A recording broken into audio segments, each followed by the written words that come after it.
Heroes, villains,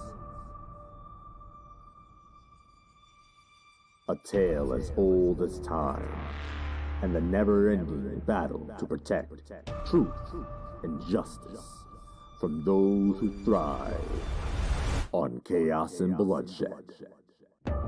Come with us as we peel back the mask on your beloved Crusaders of Light and dive deep into the dark and twisted abyss of your most feared and hated harbingers of doom. Follow your host, Power Maximus, and everyone's favorite demigod, Lord Triage, as they take a trip down the rabbit hole that is everything super. So, are you a hero or a villain? Either way, find that super suit and suit up for the Super Breakdown.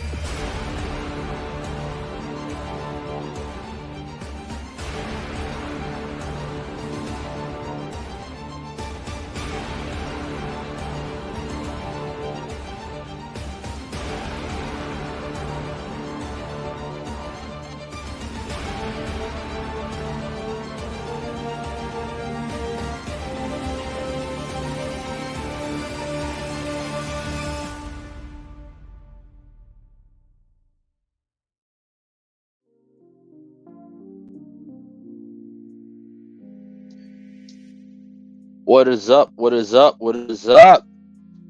We're back with another amazing episode of The Super Breakdown. I'm your host, Power Maximus, and we're here with everyone's favorite demigod, Lord Triage. What is up, brother? What it do? What it do? Yeah, man, this has been an amazing time doing this show. So I literally look forward to doing this shit every fucking week. It's honestly one of the highlights of my week. Yeah, last week we broke down Fallout, both the TV show and a little bit of the games, while Prince of Desolation played his extremely modded version of Fallout 4. This week we're back with the verses. We don't do these too often, but today, well, first off, I want to know what you guys think. Guys and gals and everyone in between, all level settings. I want to know what y'all think. Well, we want to know what you think. Who's winning in a fight? Triage, is this a battle to the death? Well, in my experience, when chasing one, it usually winds up in their death, and when resisting the other, it usually winds up in their death. So, yeah, battle to the death. Lawman versus convict. I'm talking about Judge Dredd versus Riddick. Now, people are gonna ask questions like, all right, so, when you say Judge Dredd, which Dredd are we talking about? Are we talking Sly Dredd, or are we talking Urban Dredd? why would we be making that clarification? I'm talking about Urban Dredd. No disrespect, Sly. I just don't think you got it. So, all right. So, for that clarification, it is Urban Dredd, Carl Urban's Dredd, and he's hunting down Riddick. So, I'm talking about Vin Diesel's Riddick. I'm sorry, I just thought of something. What? Carl Urban actually is in the Riddick verse. Oh, shit. Because he's Mako.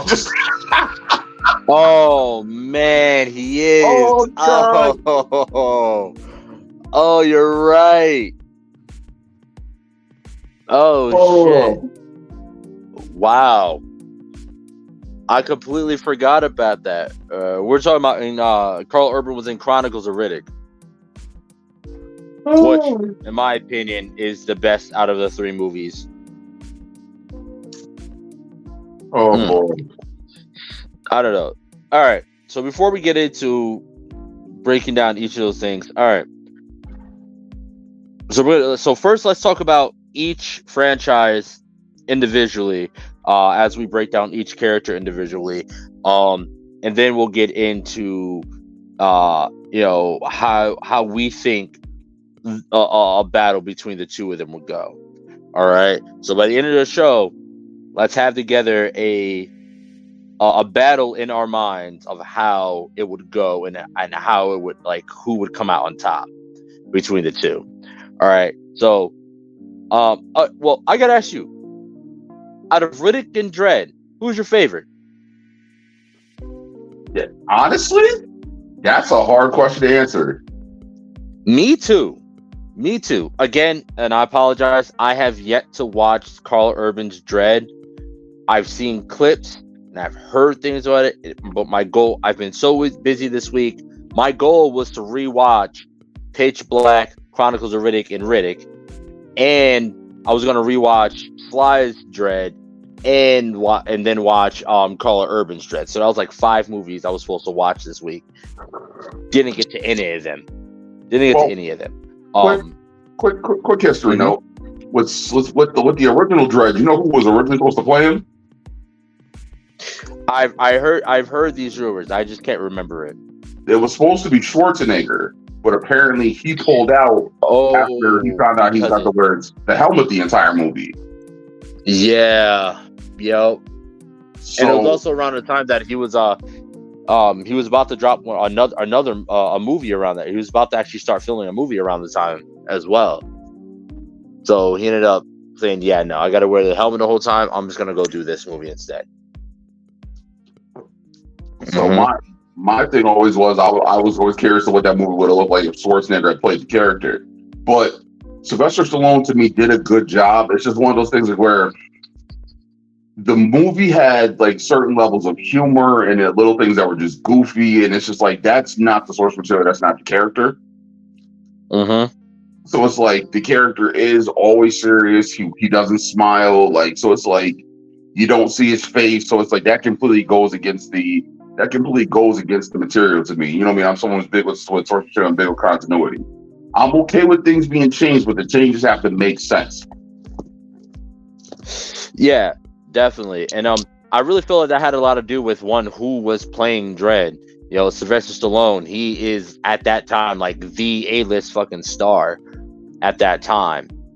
You know, it was him, Schwarzenegger, and Willis. And Bruce Willis. They were the big 3 at that time. So he was like, nah, he had to have his face shown. And of course, everyone talked about Stallone's smile and shit like that, so they had to see him smile. So I definitely, and wasn't Rob Schneider in that movie? Yeah. Yeah. No. Yes. Yes. No. I'm thinking. No. Oh, because I was getting confused with the other Sly movie that Rob Schneider's in, Demolition Man, with Wesley Snipes. Wait, he is in that movie too. You're right. Yup.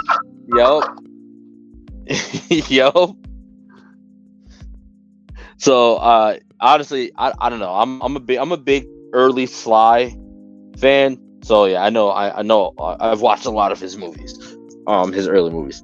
Now, so what would you say to start some of the more stark differences between Urban and Sly's Dredd? So the whole thing with Dredd is that Dredd is supposed to be the embodiment of the law, and because of the whole thing with the cursed earth and the way that the earth is an irradiated wasteland, that the surviving people have flocked to what we're now known as megacities, and the megacities vary depending on the material. In the comics, the megacity 1 is the majority of what's left of the East Coast. So it literally stretches from like New York to Florida. So, and then now in the Sylvester Stallone movie, if memory serves me correctly, it was the original 13 colonies that was Mega City 1. Oh, so all of pretty much all upstate New York, Maine, Mass, and shit. Yes. Yeah. Oh, it did. I remember saying it stretched from New York to DC. So it was like you have all these people living in these areas, and this gave rise to all these block wars because people became so loyal to their area that they grew up in, opposed to being loyal to their city or their homeland. And then this is what leads to all the turf wars. Now, I think this is a very interesting dynamic because it's one of those things where that's one of the modern day problems with society is that they feel people are too loyal to their political party or their party they identify with, whether it be them being black or LGBT. Jesus Christ, I'm stammering out my letters. LGBTQ plus IA or Thank you. AI plus IA plus. Sorry, guys. Listen, Oh, don't hate me. That was rather hard. I'm sorry. I've been drinking a little bit. So I'm drinking right now. So it's probably going crazy. Instead of people being loyal to their actual city, or instead of people being loyal to their country as a whole, they're being loyal to these parties. And that was one of the issues I think that was interesting because that's what happens in Dredd. So it basically divides everyone amongst themselves, which leads to all these block wars and turf wars amongst the people, constant riots, and then modern day society, since it had collapsed, something new rose from the ashes, and what rose from the ashes was the judges. You had a law enforcement agency now that could be the judge, the jury, and executioner all rolled into one. And Judge Dredd is supposed to be the most feared judge in the city. When he graduated in the comics, he graduated second in his class. Second? Yes. Why second? Because, okay, so to go into the lore real quick, you remember, have you seen the original movie with Sylvester Stallone? Yeah, yep, I've seen it like millions of times. Right, so you know how it's revealed that Dredd is a clone of Judge Fargo. Yeah. So Dredd and Rico were both clones. Now, in the books, Dredd and Rico were aware they were clones. Rico graduated first. Dredd was second. Rico was always better than him. But Rico winds up somehow, his morality becomes warped over time, and he becomes what they basically classify him as like the ultimate criminal within that universe. Because he had all the training and then none of the morality. Excuse me. So, which made him an absolute fucking monster, right? This is one of the reasons why they suspended the cloning process and they wanted to redo it in the movie, because it's like they would give them all the forces they need to take back the city. But it's one of those things where you already saw how this went wrong once before. Could you greenlight it to happen again? And then it's like you're also dealing with the fact that whoever's in control of the Hall of Justice, whoever holds the title of the senior judge, which is Chief Justice, whoever holds that title basically controls the city. So it's like if the person sitting in that chair is corrupt, and Fargo did some questionable shit, boy. So it's like, yeah. So it's like if they let that happen, it's like, what are we really okaying in the long run? So my big thing was that when you look at Sylvester Stallone's Dredd and then you look at Carl Urban's Dredd, you have to look at the movies. It's almost like comparing Michael Keaton's Batman to Christian Bale's. You have to take it for what it is, break it down within that movie, and then not ridicule, but process how close it is to the source material. Like Christian Bale's Batman moving on and finding something beyond Batman, that's not the character. Not at all, no. He literally says there's nothing more important than the mission. So for him to quote unquote be looking for a life beyond the cape and the cowl, that doesn't coincide with the material at all. Yeah, because Batman never really cared about what lied after, because he wasn't planning on living after. No actuality.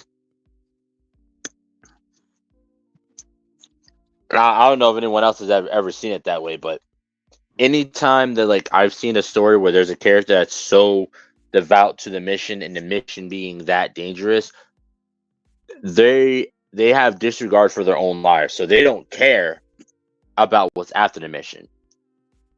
They're not caring about what's after the mission because honestly, they already have accepted that there might be no after the mission. They're willing to risk their life for the mission, and if the mission being completed means that they die, they're cool with that. So I've always felt like Batman didn't really care about what comes after the mission because he was never really planning on being there. And see, that to me was the whole thing with Carl Urban's Dredd. Like that whole speech he makes where he was like, just in case you guys are confused, no, this mega block still falls under my jurisdiction. It still falls under the same rules of everyone else in the city. He's like, these people are criminals. They will be prosecuted. Anyone who gets in my way is going to suffer the same fate. I'll let it be known. Quote unquote, mama, she's not the law here. I'm the law here. In my Denzel Washington voice, I run shit here. You just live here. So just that speech he made put a lot of that in perspective for me. Like, oh, this nigga's with this shits. Okay, here we go. And then like just not so much the reckless abandonment, but just the way he executed people. I was like, whoa. I mean, don't get me wrong. Sly had his moments, but hands down, that scene like where he crushes the one judge's windpipe with the butt of his pistol. Good God. That's sick. That's fucking sick. Like I said, I haven't watched Urban. I haven't watched Urban's Dredd, so the more you talk, the more I'm hyped. Yeah, it was definitely something different. And I feel like just from what I've seen, I feel like Urban, I feel like he looked more the part as well. I don't know. I felt like it kind of like the feel, of this, like the look of his Dredd. It felt more like the comics. It felt more like source material.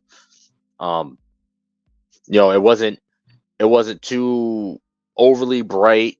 You know what I mean? Like the blue in his uniform was like a darker, deeper blue. It didn't really pop or stand out too much. It was like darker, deeper blue. Same thing with like, with his helmet and visor. His colors weren't overly popping besides like the red and the black. Now when you look at Sly's, his uniform was kind of more like a brighter blue, quite bit brighter blue. So I don't know. I just felt like just by looking at the characters, like, all right, yeah, that's fucking Dredd right there. And again, that's going off the comic books. I haven't read all the comics, but I've read a few, and just by the look, I feel like that definitely he felt more like Dredd just by his look. It was really cool because in Call of Duty Modern Warfare 2, they actually ended up putting in a purchasable skin, operator skin for one of the characters, and it was Judge Dredd. And he had two. They had like the regular look, and looked as if it was like comic drawn, and then they also had a black and white version that was also comic drawn. So I thought that was pretty cool. I definitely got that. I was running around as Judge Dredd for a while. I'm pretty sure if I remember correctly, if I'm wrong, please correct me. They actually put the judge's gun pistol in the game. The lawgiver. Yep, the lawgiver. And you can akimbo it. So akimbo, like dual wield, two pistols running around. Yeah, that shit was a problem. I got tired of being killed with that shit. Yeah, but yeah. So if Call of Duty is putting him in as an operator skin, then that says a lot for the character. At least back then, that said a lot for the character. No, I definitely agree. So let's break him down. What are some of his skills and abilities and his weapon set, his skill set and weapon set. So Judge Dredd is a veteran of the street. Been on the street for more than 20 years. He's hands down the most feared judge in the city. That's literally why they gave him the surname Dredd, because it was the level of fear they wanted him to install in criminals. Like, people hear his name and they go, "Oh shit!" And there's plenty of judges on the street, but it's like you hear the name Dredd and people know what time it is. So when it came to him, he has his extensive hand-to-hand combat. He's got his armor and his helmet. He's got his lawgiver, which is his sidearm, which the lawgivers are gifted to every standard judge, and they have a computer inside the firearm which registers the judge's DNA and only allows a judge to use it. So if someone other than a judge picks up a lawgiver, it would literally explode. Oh shit! Oh yeah, yep. Completely take their hand off. Now, they found that this was not practical, so they made it so that the lawgiver would give like a stun. It would shock you until you dropped it. So they hold several different types of ammunition. They hold armor, and here's the cool thing. So the judge can pick the ammunition through voice commands that he gives the lawgiver. So he can switch the ammunition on the fly. Oh wow. Okay. So the judge can do armor piercing rounds. Self-explanatory. They can do high X rounds or grenades, which are explosive rounds. They can do heat seeker rounds. They can do incendiary rounds. They can do a two-way split or a double whammy, which fires in unison in opposite directions. Wait, what the fuck? Yeah. So if you had to take out two people at the same time, you could be like two-way split, and the bullet it would not necessarily split the bullet, but it will fire two bullets in unison and hit the targets. Oh yeah, because it was double barrel. Okay. Also, depending, and this is where the continuity varies, because certain lawgivers did different things. Because like if you watch the Sylvester Stallone Judge Dredd, that lawgiver also gave a signal flare. Which is one of the things like where I could see it being useful, but to my knowledge, that wasn't something that it actually did. And I guess it kind of also defeats the point. You're supposed to be you're a judge. You're the baddest goddamn thing on the fucking street. What you need a flair for? You know what I'm saying? You should supposed to be pretty much you're the one handling this shit. But hey man, there ain't no shame in calling for backup. Yeah, that's true. There ain't nothing wrong with saying the minute you need help. See, there's a hot shot which locks onto a target's body heat, and then there's also a ricochet round, which is a bullet coated in rubber, which is supposed to ricochet off to take out the target. But I think that's a little goofy in hindsight. But yeah, the lawgiver could also switch between semi-automatic and automatic fire. Oh, that's really cool. So I'm pretty sure that I'm pretty sure they did that in Call of Duty when you with the pistol, with the lawgiver pistol, you can either go full auto or you can go semi-auto, which was such a fucking problem in that game. Because of course everyone's running around on fucking full auto, so you're running around with a fucking full automatic pistol. It definitely did, and yet the the single fire definitely helped out a lot if you were trying to like pop somebody from across the map. So that's pretty cool. I didn't know that was like, all right. Nice little added tidbit there for the game. Right. The standard lawgiver also holds about 25 rounds. And here's a funny thing. So it is revealed that the lawgiver, whenever a lawgiver is fired, the bullets that the lawgiver is fired from tags the DNA of the judge who fired the gun. So basically, the bullets that any judge fires are DNA coded with said judge's DNA. Yeah, and if I remember in the Sly movie, that was a big thing. Like he was being framed. He started being framed at one point. That was like the whole kind of premise of the movie, because he was a clone. The bullet that was fired was coded to his DNA, and it came, and the person was able to use the lawgiver, and it registered to him. Right. And that's what kind of really started the whole premise of the Sly movie. Again, now is that similar in Urban's Dredd? Now, see, so it is showing that the lawgivers are all DNA encoded, and that a judge's DNA has to be in the system in order to use that lawgiver.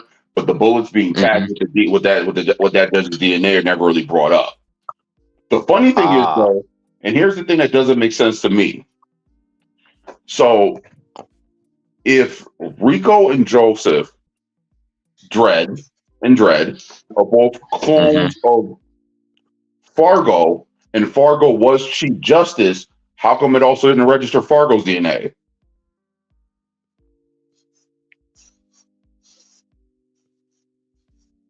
Because technically, if Joseph and Rico have identical DNA because they're twins, technically wouldn't they have the exact same DNA of the person they were cloned from, since they're clones and not children?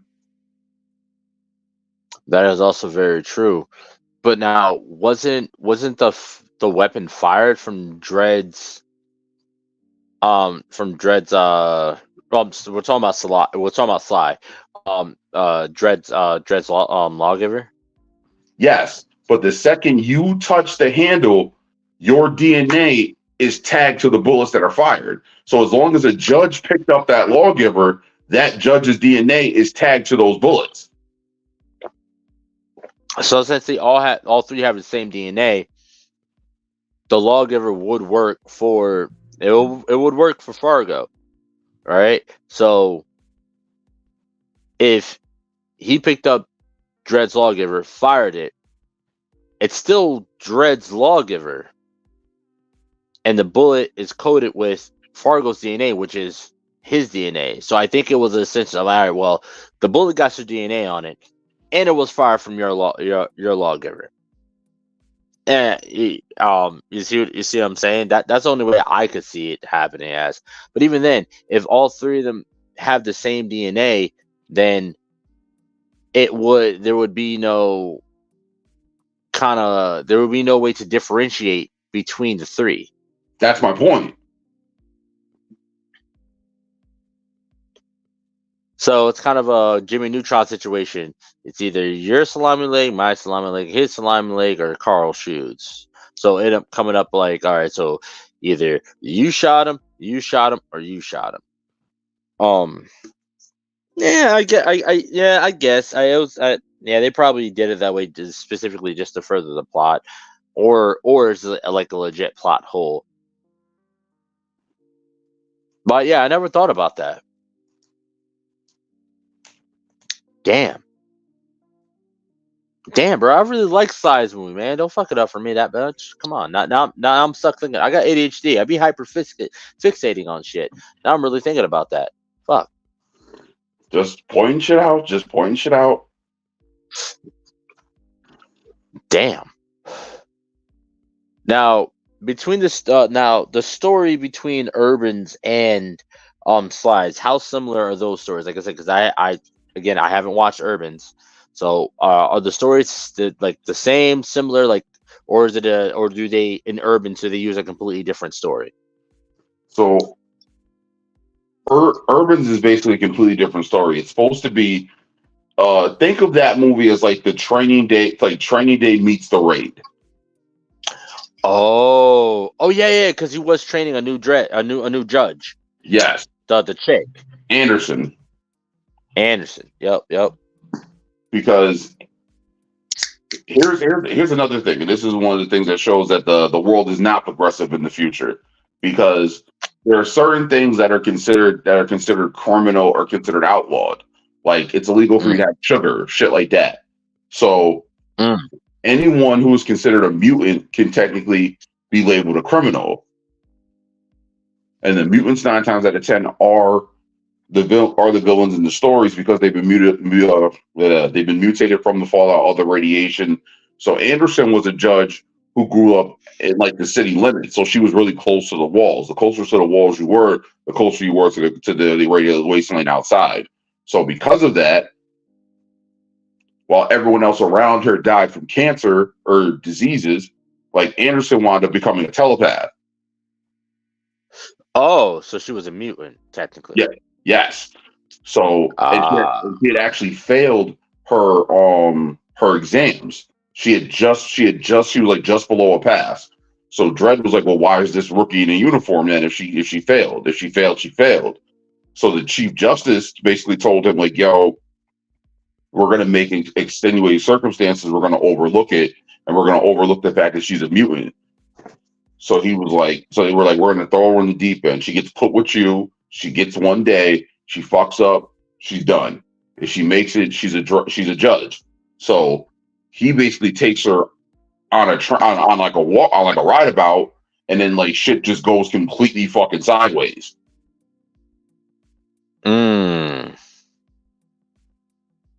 They basically wind up in like this massive apartment complex, which is like 200 floors, that's controlled by this drug dealer and her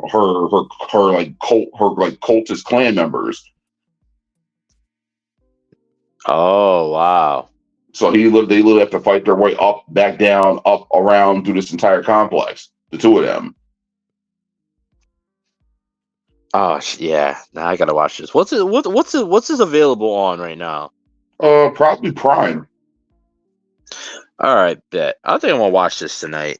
I think I'm gonna watch because I've been meaning to watch it, and like even before we talked about doing this episode, I've been meaning to watch it in general. Because especially with Carl Urban, season 4 of excuse me, yeah, season 4 of The Boys is coming out.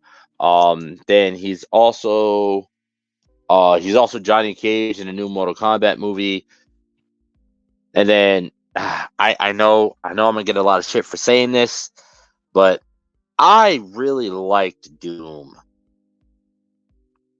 I actually really liked The Rock. Yeah. I know it is absolutely for all the gamers out there listening. I know it is not like the game at all. Not really at all. Besides the monsters that you're fighting being the same. I know, I get it, I know, but looking at it as a movie in itself, it's a good movie. Leaving it, like, taking away the source material, without the source material, I thought it was a good movie by itself. I watched it many times, and I feel like Carl Urban was so fucking good in that movie. To me, even, and then as I got older, rewatching it, I'm looking back, and I'm like, all right, yeah, Carl Urban and The Rock are literally this movie's saving grace. Besides Carl Urban's sister being hot. That's it. Oh, well, his sister in the movie being hot. Reaper. That was his name. Reaper. That was his character's name. Yeah, Carl Urban is just an absolutely amazing actor. And so I've been thinking about it, meaning to watch this movie for a while now. So I think I'm definitely gonna crack down and watch it tonight. And the funny thing is that the movie does have humor in it, but it's like dark humor. So like when they basically wind up going to investigate a murder, which leads them on like a drug raid. I'm not giving nothing away, just basic setup shit, right? No, I'm okay with that because I feel like anything you say is just gonna make me want to just watch it and just like see how the dots connect. So they basically go to kick in a door, and like he looks at her and he goes, "Are you ready?" And she's like, "Yes, sir." He's like, "You don't look ready." And she's like, "Sorry, sir, just adrenaline, sir." And he's like, "Really?" He's like, "I've been waiting to ask you, did you realize you left your helmet back on your bike?" So so she goes, "Sir, a helmet can interfere with my psychic powers." He goes, "Interesting. I think a bullet might interfere with them more." Like just so, and like he says like dry witch shit like that through the entire movie is just hilarious. Oh shit! All right, I'm definitely watching this shit tonight, yo. Oh, because it's like it's funny because it's dry, it's witty, but it's also a fucking fact too. I love to see Professor X get in somebody's mind with a bullet in his. Right? And the wild part was my first time watching the movie, that's what I was thinking to myself, like, why wasn't she wearing her helmet? And then when she said that, I was like, oh, well, that makes sense. And then his retort was that, and I was like, yeah, that's also still a valid point. That makes more sense. Oh shit. Oh man. So his helmet, aside from stopping a bullet from going through his head, like what does his helmet serve any other purpose Not besides just stopping bullets? not as far as I know. Like no computer. Oh, we got 3 heat signatures. This and that. Blah blah blah. No, none of that. Well, so there is a heat seeker around, so it would work in concert for them to track the person that they have tagged. And there is a tracker round that they use that allows the person to appear glowing once they're hit with it. Okay. So like no, yeah. So yeah. I got to remember when Judge Dredd first came out and Slide's movie came out.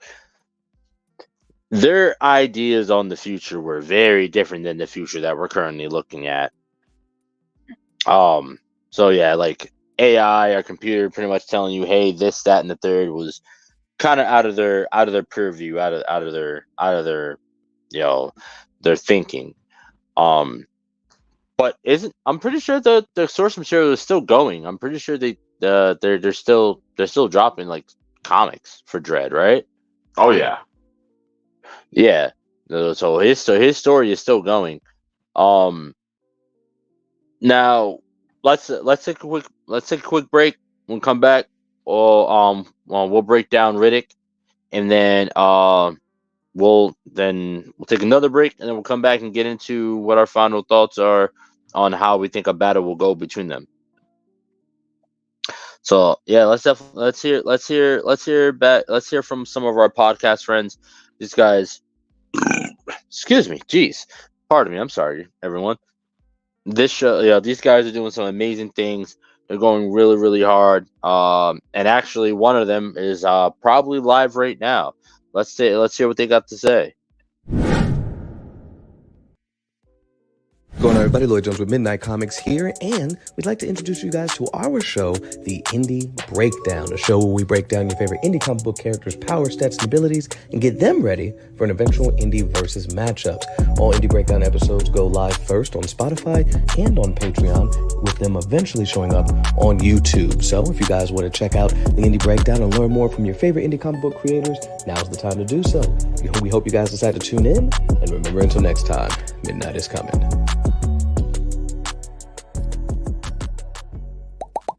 Hi, I go by Lady Mandalore, the creator of Roomful of Blurs. Do you have a whiteboard in your room? Do people get a glazed over look in their eye when you start to explain things to them? Well, come join me every Sunday at 7 p.m. Eastern Standard Time, where we can talk comics and get to know some new creators of color, only on YouTube and Twitch.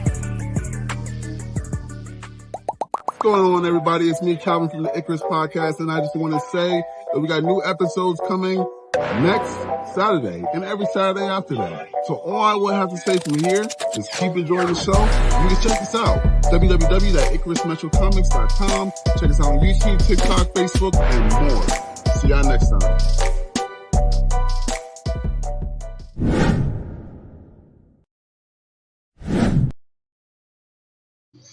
And we're back.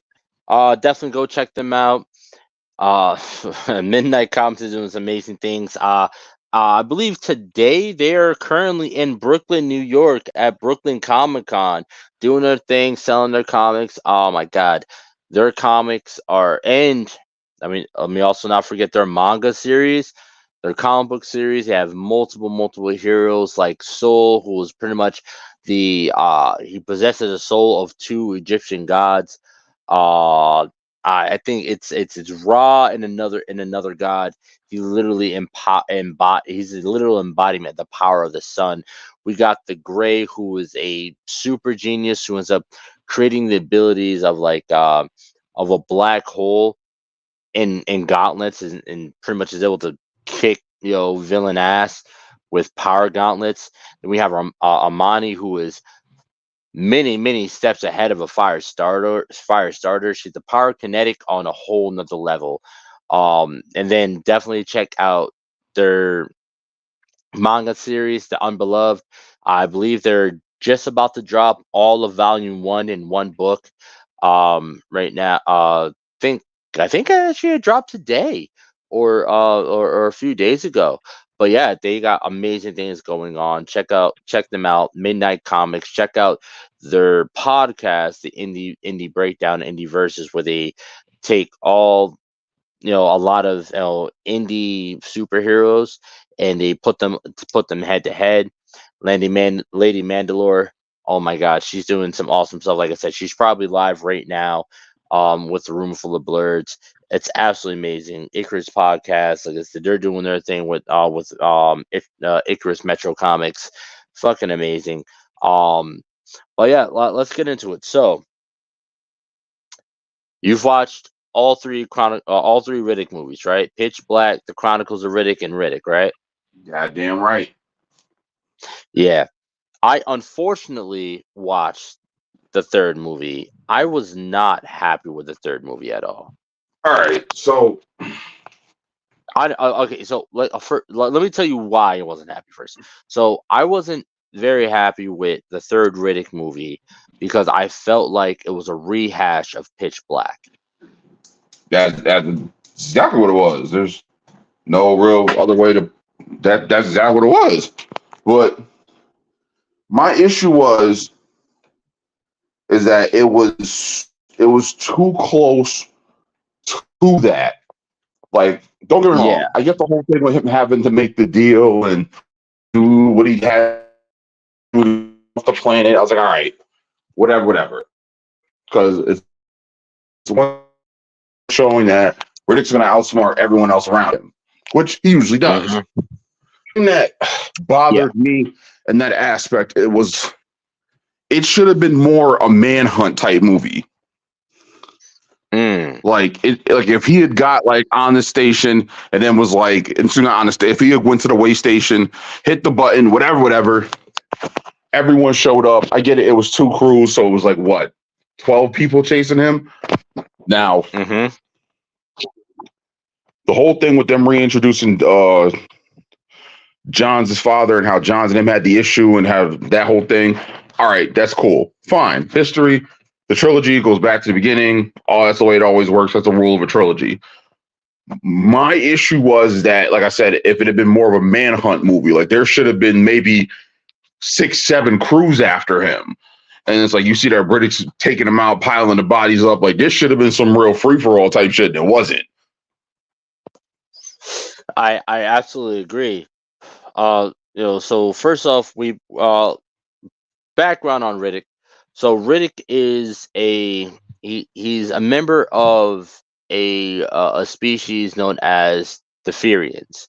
Now, Tank, you probably have more information on the Furians, and they're currently in production for the 4th movie, Riddick Something Furia. They're from a planet known as Furia.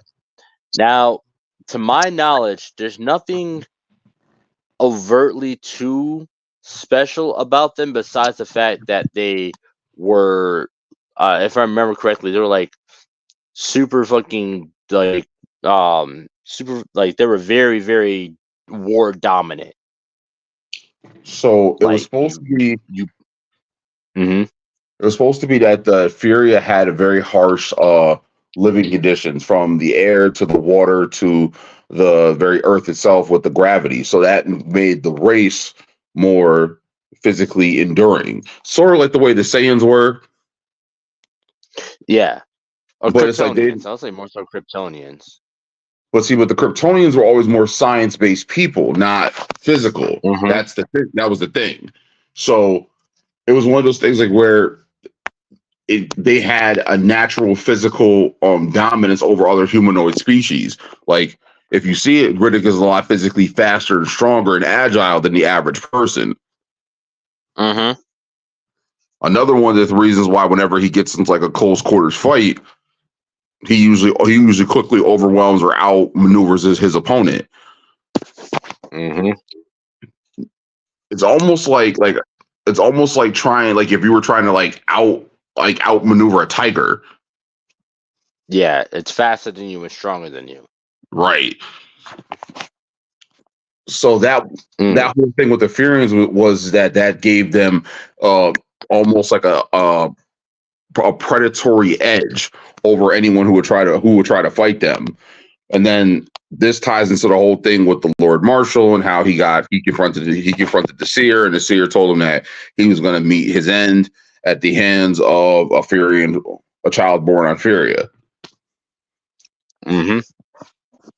Now we end up getting introduced to all this in the second movie, which is the Chronicles of Riddick, which takes place. It doesn't say how long after the first movie, which is Pitch Black. So we first get introduced to Riddick.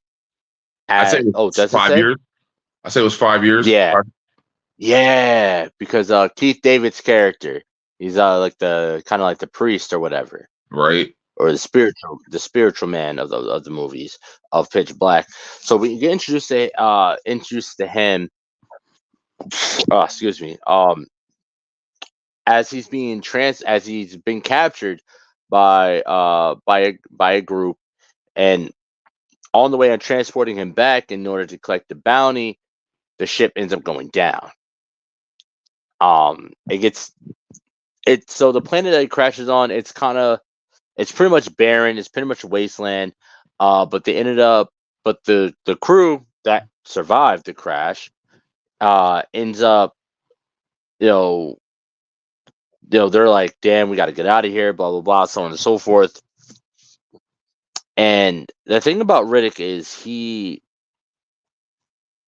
has, like, I'm gonna say almost like animalistic instinct. He's able to sense things that not regular people are able to sense.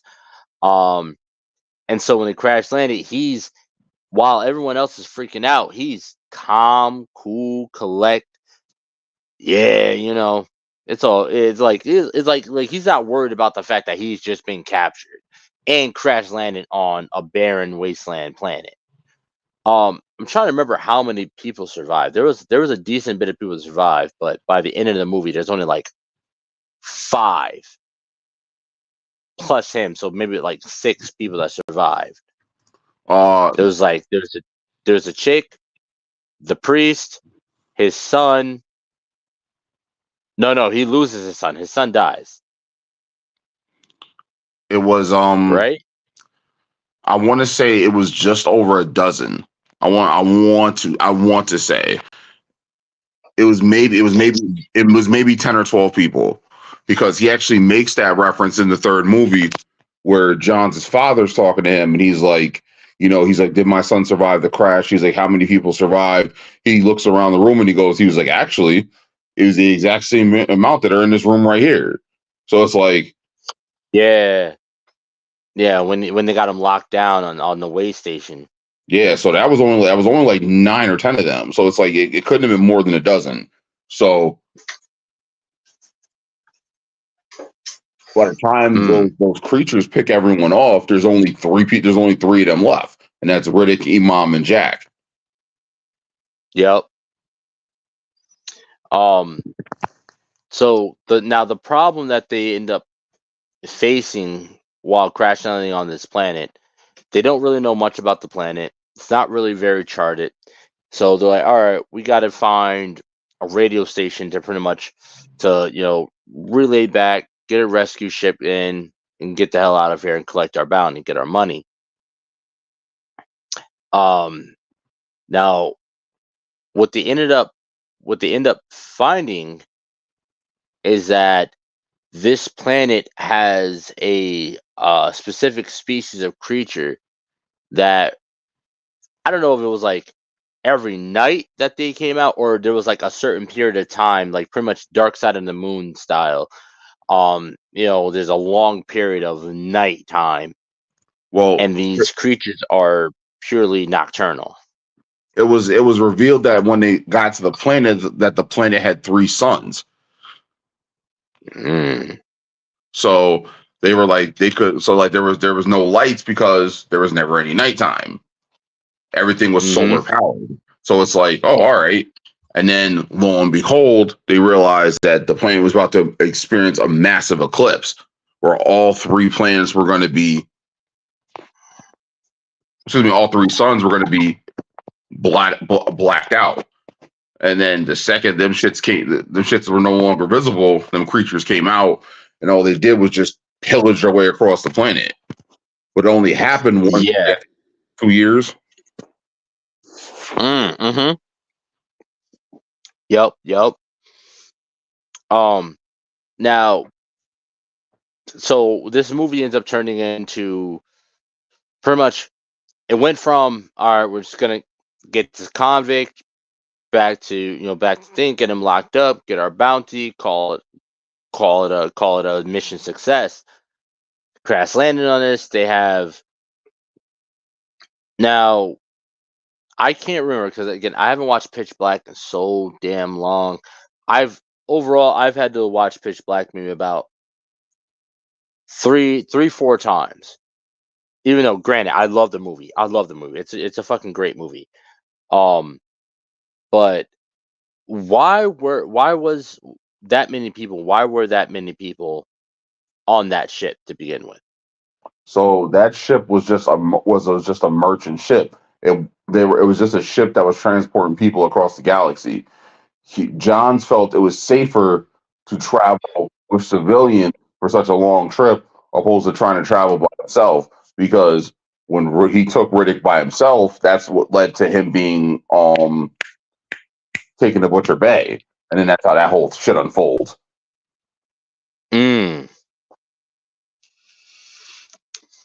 All right. Yeah, because that's the one thing I don't think I understood it at the time either. It's now pretty much the movie ends up turning to a movie of survival. Really, it takes a bit of a horror movie turn, like kind of who's the next one to die, who's the next one these creatures are gonna get. And if I remember, the first interaction with these creatures was the priest's son.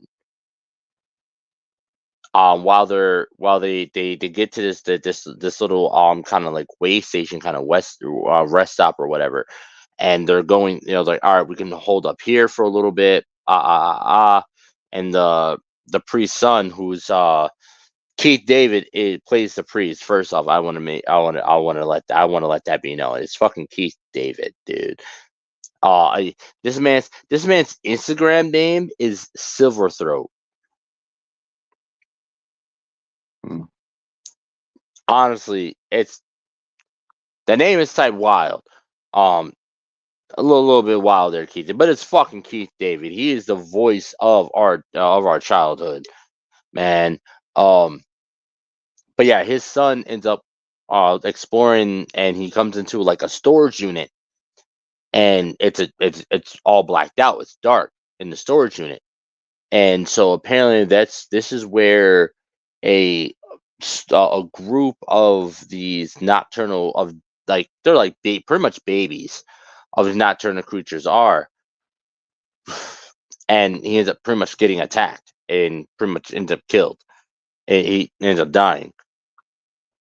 Now, throughout this movie, they're going from this point to that point, hiding here, hiding there, and pretty much like he said, all but 3. And it was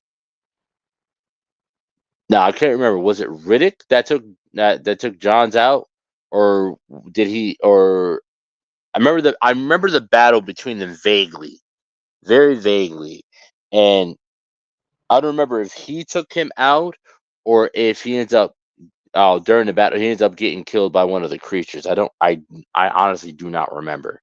So the issue is that because Riddick could actually see them. Riddick noticed they were hit on Jack, and then he realized that Jack was a female. So it's revealed that the creatures were very extremely sensitive to blood. Holy shit! This is a lot of details I didn't remember. Like I end up because Jack was posing as a young boy. Mm-hmm. Yep, and that's where in Crowns with Riddick we end up running into Jack again as an adult. Correct. So, now, why was it that Jack was posing as a boy in the first place? She claimed that every time that she thought it was easier because people were always hassling her, giving her shit. So she thought it'd be easier just to pose as a guy so she'd be left alone. And then it got revealed that she was a female because she was bleeding. Oh, yeah. So when Riddick told the group and then they all realized it, they're like, we have to turn around because there's no way we can get through because they're literally honing in on her and she's in the middle of the group. So Johns was like, fuck that. And here's a funny story. So Riddick is ahead of the group, and Johns catches up to him moving forward, holding a flare, and they're talking. And he says to him, when a doctor decides who lives and dies during wartime, it's called triage. And he goes, well, that's funny. They keep calling it murder whenever I do it. That's actually where I took the name. Yeah. Oh, yeah. Now, and again, I'm only talking about this. It happened. The movie came out so long ago. I'm more versed in Chronicles of Riddick. And since I watched Pitch Black, I'm pretty versed in Riddick itself. The third movie, Riddick. Now, they ended up finding the now the fight between Riddick and Johns. How does that end up coming about? Because that's a very, very big turning point within the movie. So John proposes to Riddick proposes to him that he takes out Jack, he kills her, and then they drag the body 20, 30 feet behind them. So that way the creatures had something to attack. That was easy pickings. And then by the time they got to where they had to get to, they could just take off and leave the corpse there.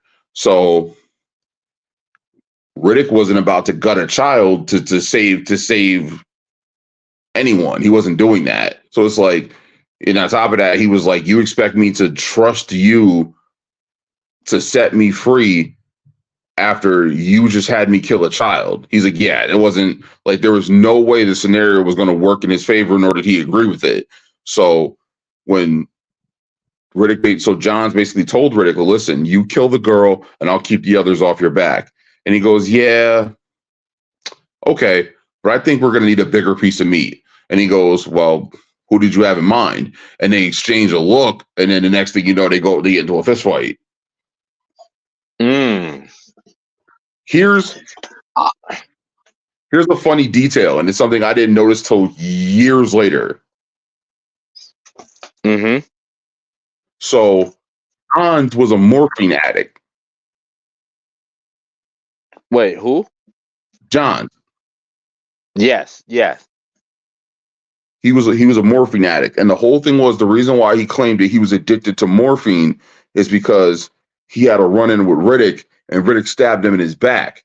So he broke the shiv in his back, and he could feel the chunk pressing against his spinal cord. Oh. So he said it put him in constant pain. So that was one of the reasons why he explained that he used morphine. Now, he kept his morphine in shotgun shells along with his actual shells he put into his shotgun. So when Riddick and him got into the fight, the first thing Riddick did was get him to shoot all his rounds off and then knock the shotgun into the darkness. So then they get into the fight, and Riddick gashes open his back with a shiv, so he's bleeding now. Ah. So see, I didn't remember the morphine. I didn't remember the morphine part of that. I listen, I didn't catch it until like my 17th time watching the movie. So So John is in the dark trying to reload the shotgun, and he loads it. And when the creatures start coming at him, he starts shooting at them. So he goes to shoot, and nothing happens. That's because he loaded the wrong kind of shotgun shell in the dark. Oh, damn! Wow. Yeah, and because he loaded the wrong kind of shell, the creature impaled him.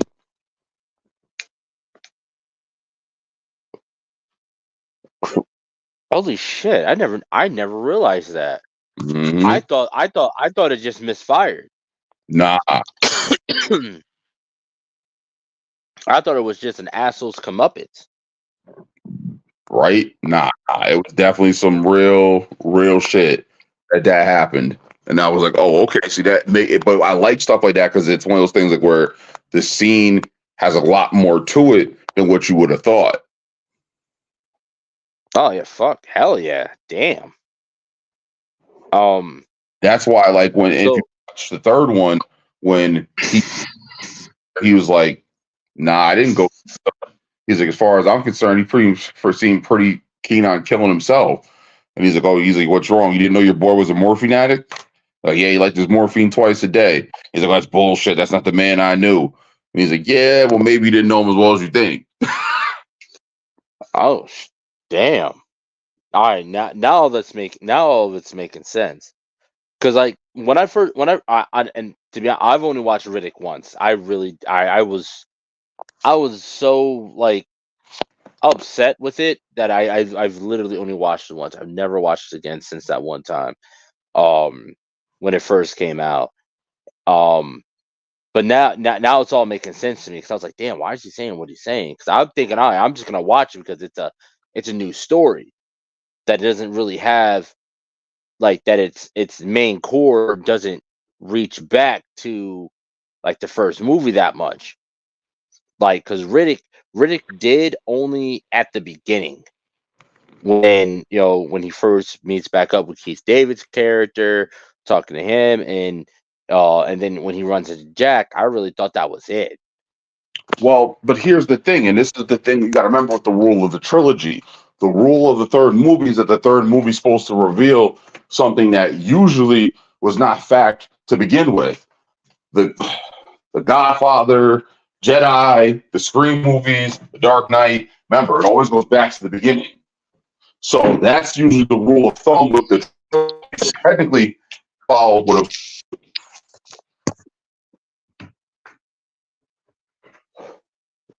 What was that? You cut out. I said the rule of thumb with the trilogy is always supposed to reveal something that you didn't know about in the first place. It's always supposed to go back to the beginning. The third movie is always supposed to go back to the beginning, but certain ones don't. You're right. Now I'm thinking about it, I think the one trilogy that I honestly, truly remember watching that I remember fondly is the Underworld trilogy, the first three movies. Underworld Evolution, and then the third one was a prequel, Rise of the Lycans, and third movie always goes back to the first movie and or before that. Like even then, like you'd have been watching that first movie thinking like, oh, the werewolves are the bad guys. Like, nah, these niggas these niggas are the underdogs. They got every reason to feel the way they do. Like Underdogs, no pun intended. But no, yeah, damn. Oh, yo, we got to do an episode on the Underworld trilogy. If we're gonna do this, I definitely want to do an episode talking about the Underworld trilogy because I absolutely I got to get my hands on the book because I believe there's like 3 books that are a series that are that are canon. So I haven't read those 3. If we do the movie, we're only talking about 1, 2, and 3, and maybe the books if I'm able to get my hands on them. The other 2, we don't talk about Bruno. No. I think it was like what I don't know. Awakenings wasn't bad. But the next one was like Blood Moon or some shit like that was absolutely terrible. I, Terrible. I don't get why they did such build up for Scott Speedsman's character to write him out of the series. If I don't think it was planned. I don't think that was planned. I think they planned on him being around longer than he was. I don't. I think it was the actor's choice. But even then, man, like that caused that franchise to me to suffer so severely. And don't get me wrong, my whole thing is that if anything, with him being a hybrid, that should have been what actually united both species. Like, I'm not saying this should end with some peace and love type shit with everyone holding hands because there's too much history for it to be like, oh, we forgive you or we forgive them. And don't get me wrong, I get it that forgiveness is a big part of life and you're supposed to move forward and understand certain shit sometimes. But it could have been as simple as one of them things like you're not doing the blood war, it's over. You're going to fall in line. Anyone who has a problem with that is going to die. Like, yeah, I think what they were going for was like, even though he was a true hybrid, no one wanted to follow the Corvinus line anyways. So I think that's why they did Awakenings when it was supposed to be their daughter that was the one that was supposed to unite, because the werewolves are pretty much in shambles. They're damn near like almost extinct. The vampires have gone deeper into hiding. So I think it was supposed to be. Yeah, it was. What was that? I said you were supposed What to think happened? those were shambles. Yes, exactly. And her daughter was supposed to be that uniting factor. Yeah, their daughter was supposed to be a united factor. It was supposed to, and the second movie was supposed to be about her. Well, the movie following, well, Awakenings 2 was supposed to be them finding him and all 3 of them uniting werewolf and vampire. But I think it's because I don't know what the situation was behind him dropping and falling out of the movie, out of the franchise. But I'm pretty sure, just based off of the writing and the way Awakenings ended, because she ends up seeing like I forget what happens or how she's able to see the vision, but vampires have the ability to in that universe. Well, actually, in a lot of the vampire lore, have the ability to see someone's memories by drinking their blood, and she was able to pretty much connect with him and saw him escape the laboratory or whatever that he was in, and the whole point of the ending of the movie was that she was supposed to be going on a mission to find him, but they ended up rewriting it and did Blood Wars, and she went to some far away Arctic vampire colony and got the power of the moon. And it's like, bitch, you're already broken as fuck. You literally have the blood of the immortal. You literally became a fucking daywalker. Fucking literally. You literally fucking became a daywalker. Why the fuck do you need the power of the moon? You have the power of the fucking sun. Oh God. Well, All right, we're doing a movie on this. We're doing a movie on that. I'm sorry, we're doing an episode on that shit. We got to do an episode on that. I'm fine. But yeah, yeah, absolutely. That it's a must because these movies are too fucking great, and then they died so too fucking hard to not talk about them. And Kate Beckinsale, Kate Beckinsale, yeah. Still Now what happened? I said I think she would. I still say she would have made an excellent Catwoman. Oh, perfect Catwoman, but she decided to be a Batwoman instead. Get it? Yeah, I She's do. a vampire. Yeah. Okay. Cool. But now follow the ending of Pitch Black. The three of them get on a ship. They leave. Riddick goes free. Chronicles of Riddick ends up opening up where he's being hunted down yet again, and he ends up getting captured very, very, very briefly. But we end up finding out that he got captured because he wanted to be captured. And it was Toombs. The head of the mercenary group was named Toombs, and they bring him. It's not Butcher Bay. Ah, fuck. What was the name of the facility that they bring him back to? Crematoria. Crematoria. Yes. Hold Damn. on. Oh. Question. Yeah. Have you seen Dark Fury? Wait, have I what? Dark Fury? Have you seen Dark Fury?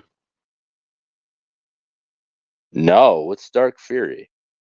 So Dark Fury is a 30-minute animated short that is supposed to bridge the gap between Pitch Black and the Chronicles of Riddick. I did not see it, but I did hear about it. It was definitely I definitely want it like I remember it. I remember the images from it because when I did not watch it though. Aha. Yes, I did not watch it. I did not watch it. It explains that when they left that planet, they got captured by a merc ship. So there was literally a ship full of mercs that they had to fight their way through and get off the ship. And Riddick killed probably a good 2-3 dozen of them with his bare hands. But the head of the I guess I'm watching that tonight. But the head of the ship and everything that happens with her, it'll explain why Riddick is not why Riddick is, why Jack becomes who she becomes. Ah, okay. Because the way it's explained in Chronicles of Riddick when they run into each other on Crematoria is like she pretty much kind of like became that way because like she was. It was pretty much said because of him. That's the way it was explained. Kind of, it was like because of him and his actions, she ends up becoming that way. Because I remember she said like he's like she has him pinned up against something and she's like straddled over him with a knife to his neck.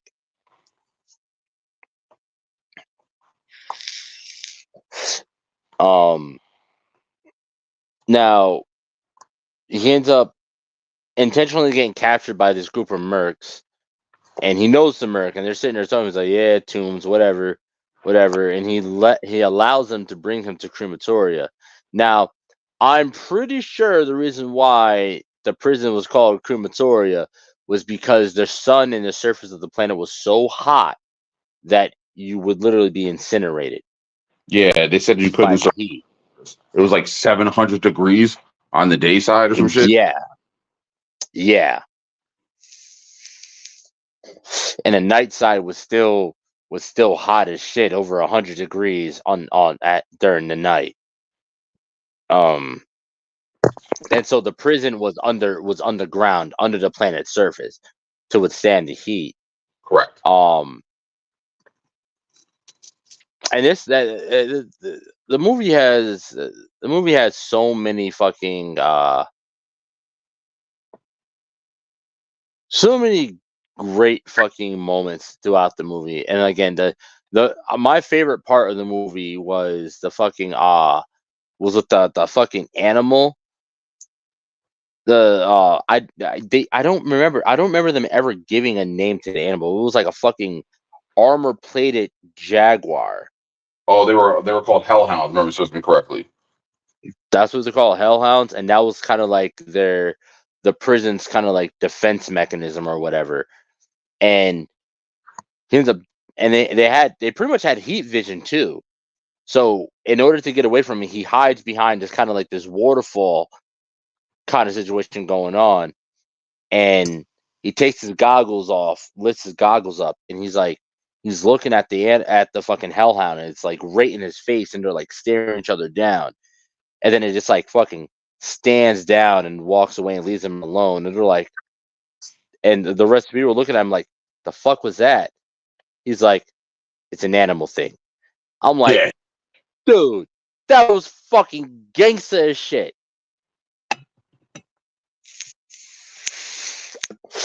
That whole scene is fucking gangster as fuck, bro. And now within Chronicles of Riddick, to get off crematorium, he ends up. I don't know the name of the planet. And I don't think they ever really do. They ever say the name of the planet? Which planet? The planet that he ends up going to, where he meets back up with Keith David's character. Oh, That the neck. He's on Helion Prime. Helion Prime. And so while on Helion Prime, Helion Prime ends up getting invaded by this.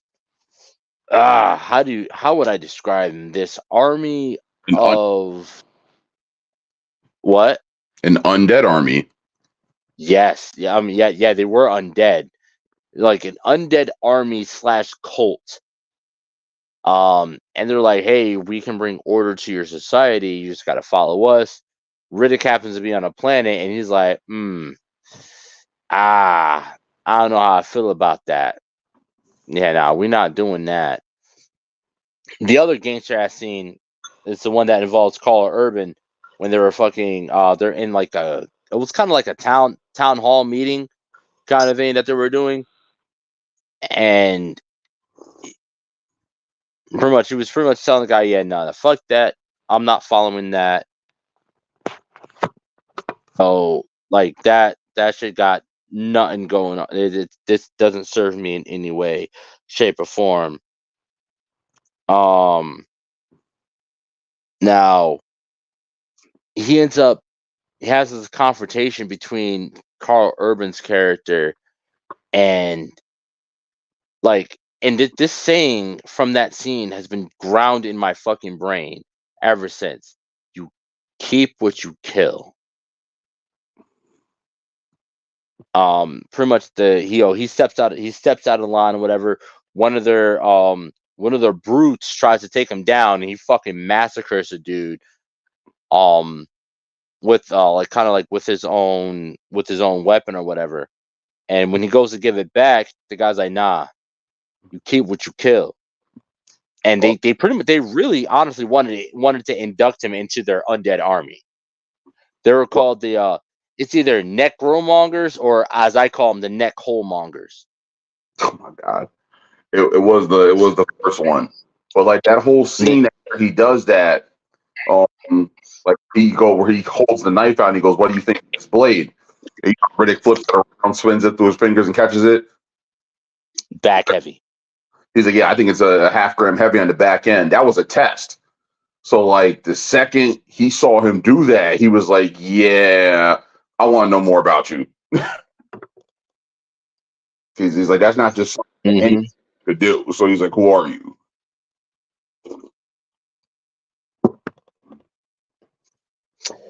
And honestly, like That I feel like that movie really like gave so much more to Riddick's character than anything.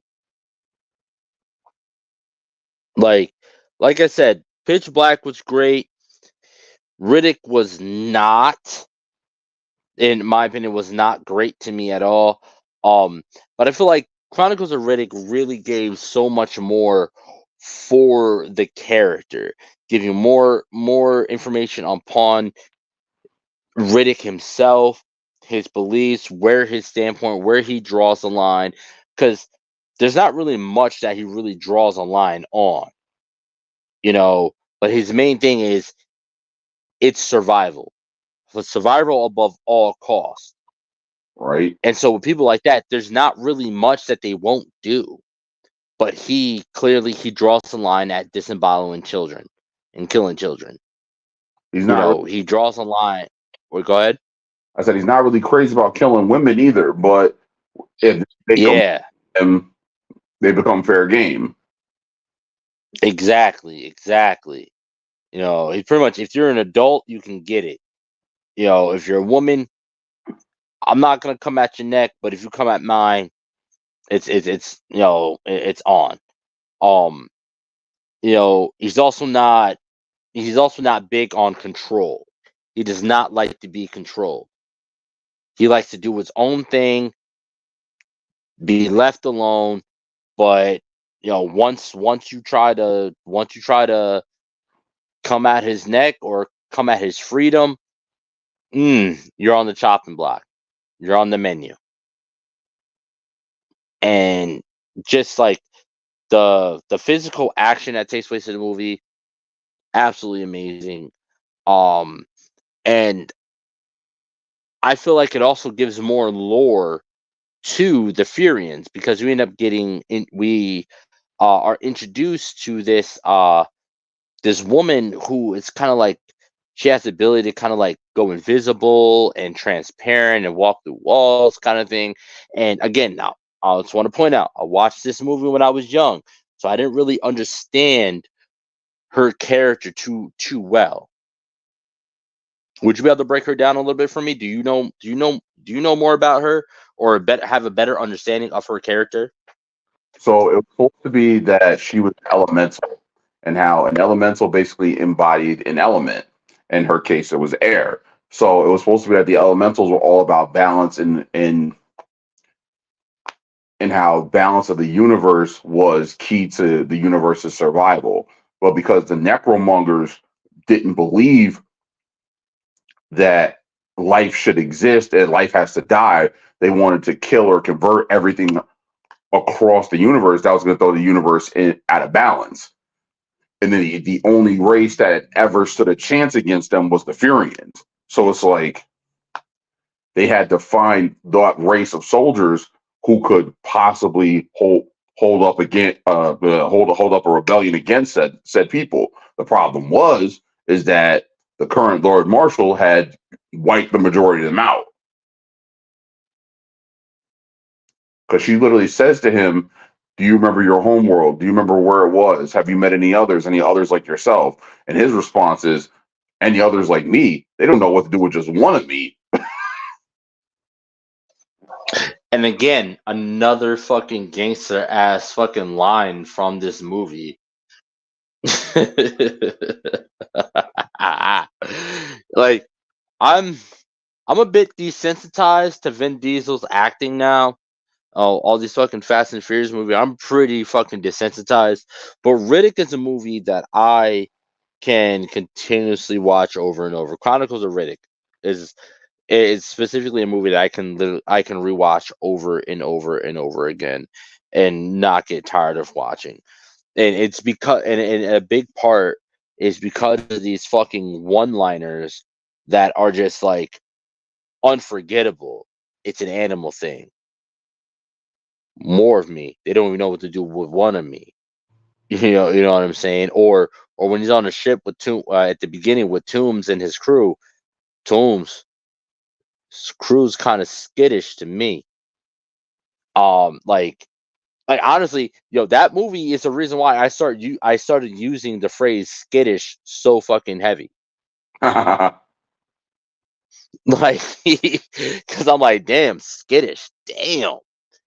Damn, skid marks look like they shit their pants. Easy, scary. So, for all the young people that are listening right now that don't understand what skittish means, in your terms, it will be scary. Oh, you a scary motherfucker, ain't you? Somebody they're unnerved very quickly. They sketchy. They're not really with the shits. They're there. Oh, you a scary motherfucker, ain't you? Oh, you scary as hell. I see you. Yeah. So skittish. That's what skittish means. Like nervous motherfuckers. They ain't down with the shit. So that movie, man, this movie has given me so many things. So now to break down Riddick between skills and weapons, I'm gonna start off with weapons. Um, his main weapons are blades. Main weapons are blades. Doesn't matter what blades he likes to use. Fucking blades. That's just what it is. He likes to use blades.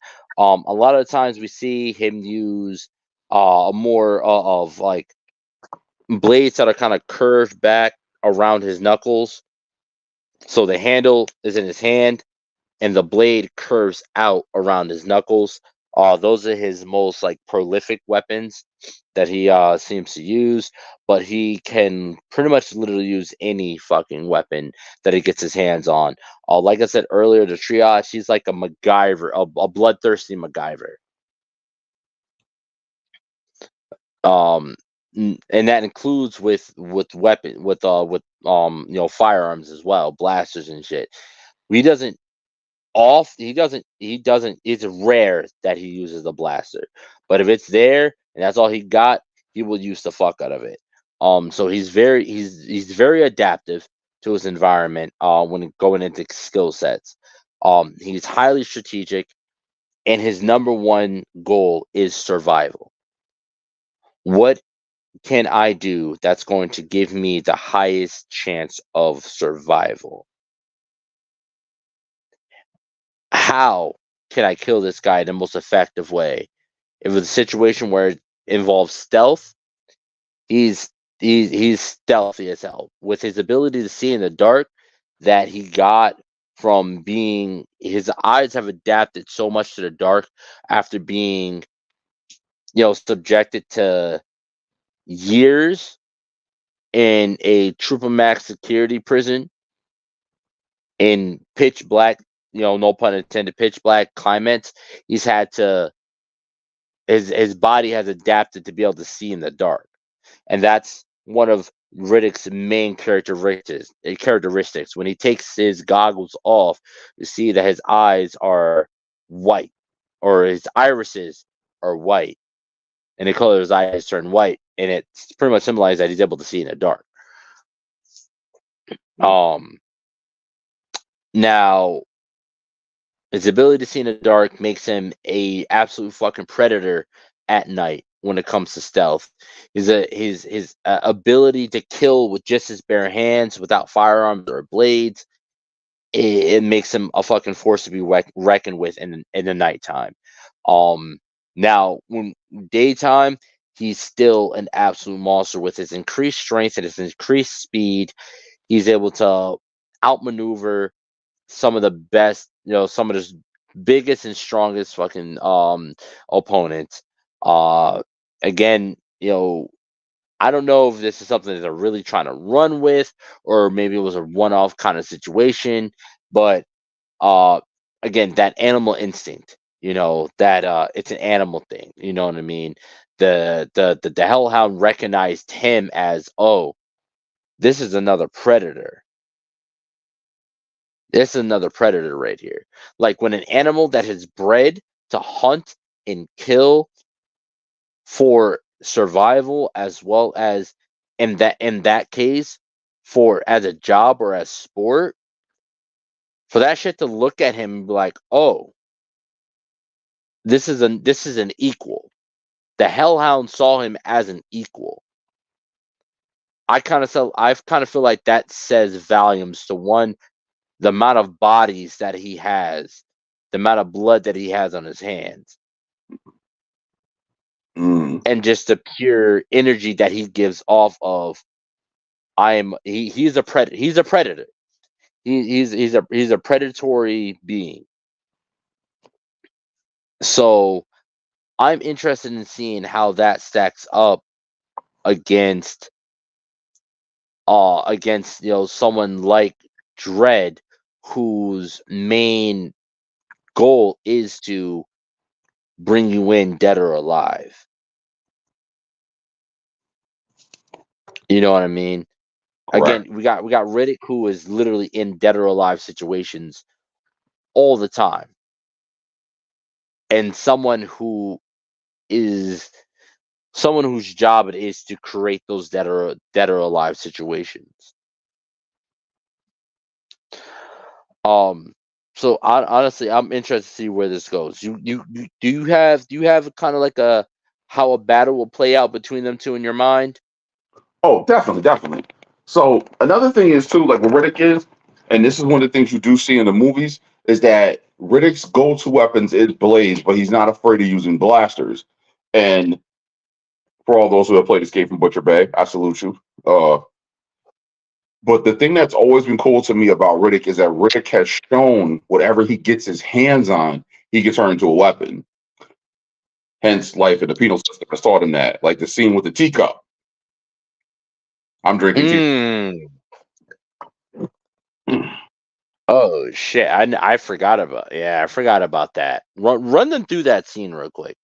So he comes across Kira being, let's say, hassled by a bunch of male guards, and he reminds them that subtly that they don't want to smoke. They should walk away before someone has to carry them away. So the one guard, 1 second. Sorry to interrupt. So for you guys understanding, Jack's real name is Kira. yes, excuse me. Yeah. Jack's real name is Kira.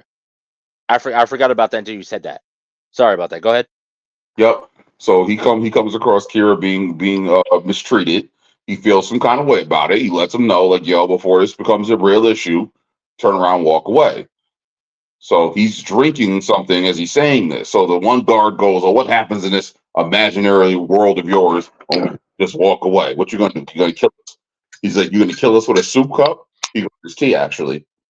He's like, "I'm sorry, what was that?" He said, "I'll kill you with my teacup."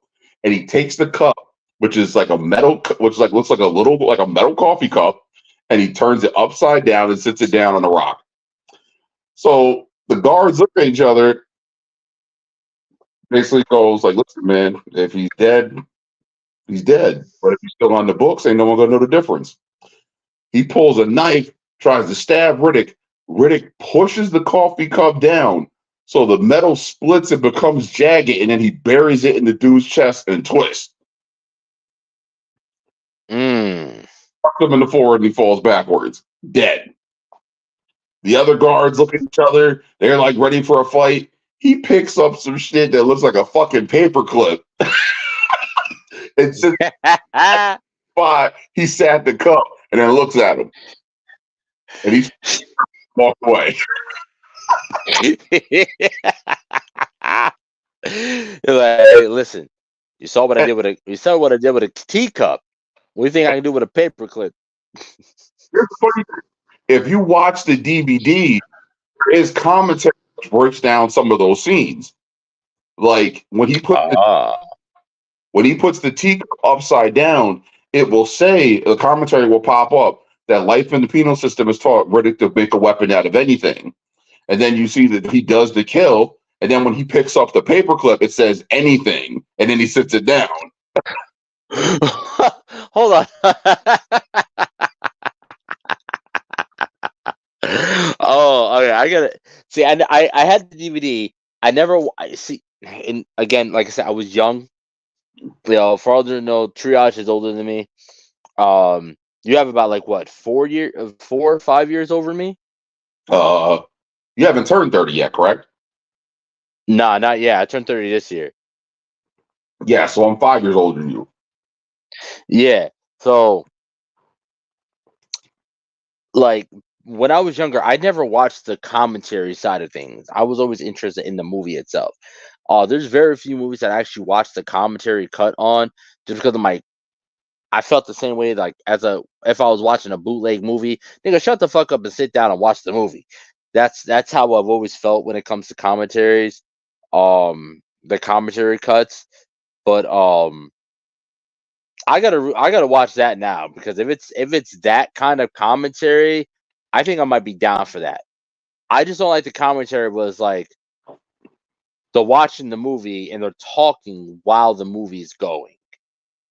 No, there is that Like type you, of commentary on the DVD, but that's not the commentary I'm talking about.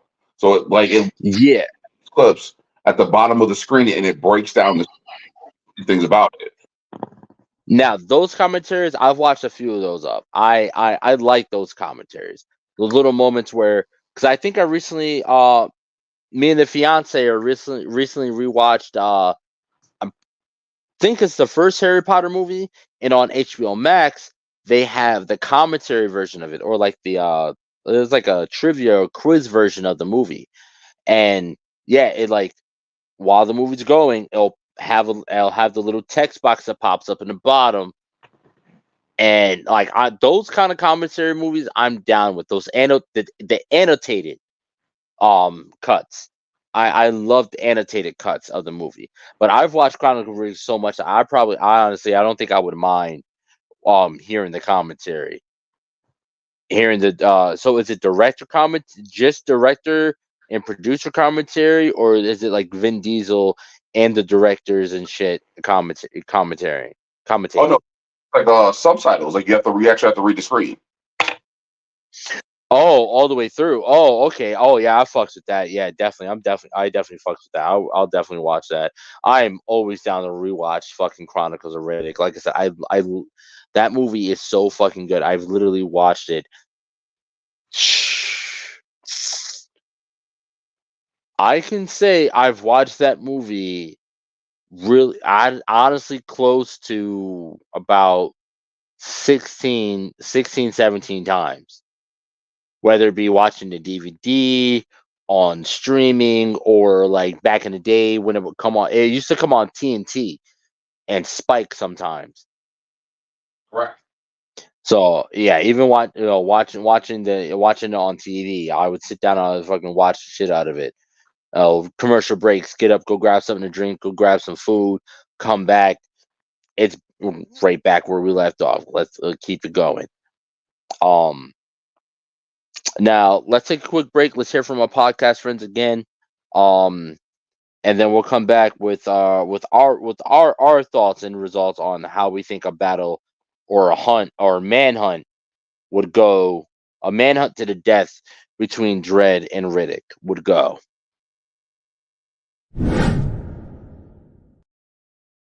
Going on, everybody? Lloyd Jones with Midnight Comics here, and we'd like to introduce you guys to our show, The Indie Breakdown, a show where we break down your favorite indie comic book characters' power, stats, and abilities, and get them ready for an eventual indie versus matchup.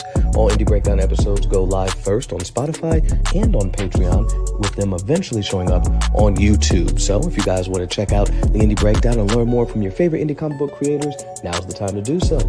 We hope you guys decide to tune in, and remember, until next time, midnight is coming.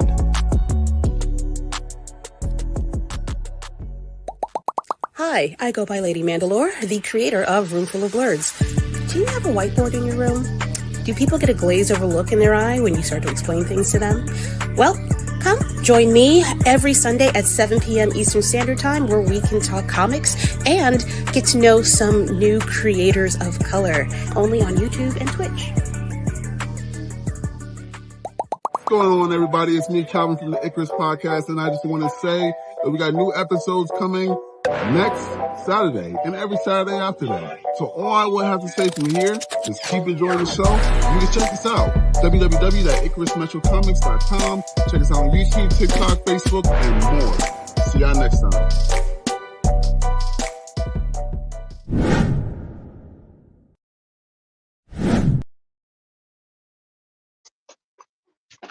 All right, and we're back. Like I said before, please go check them out. They're absolutely fucking amazing. All their shows are incredibly fun to listen to, incredibly knowledgeable. and they're doing amazing things within the nerd and blurred communities. It's especially with their comic with Icarus, as well as Midnight Comics and their comic book and manga line.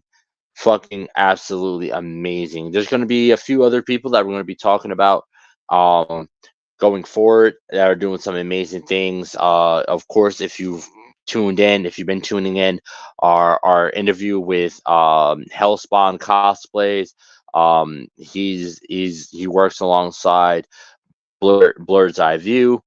Check them both out on Instagram, and then as well as Blurred's Eye View with Blurred Station, which is a essentially Netflix kind of thing. It's a streaming service for us by us, and when I say that, I mean black owned and operated, black producers, black writers, black animators.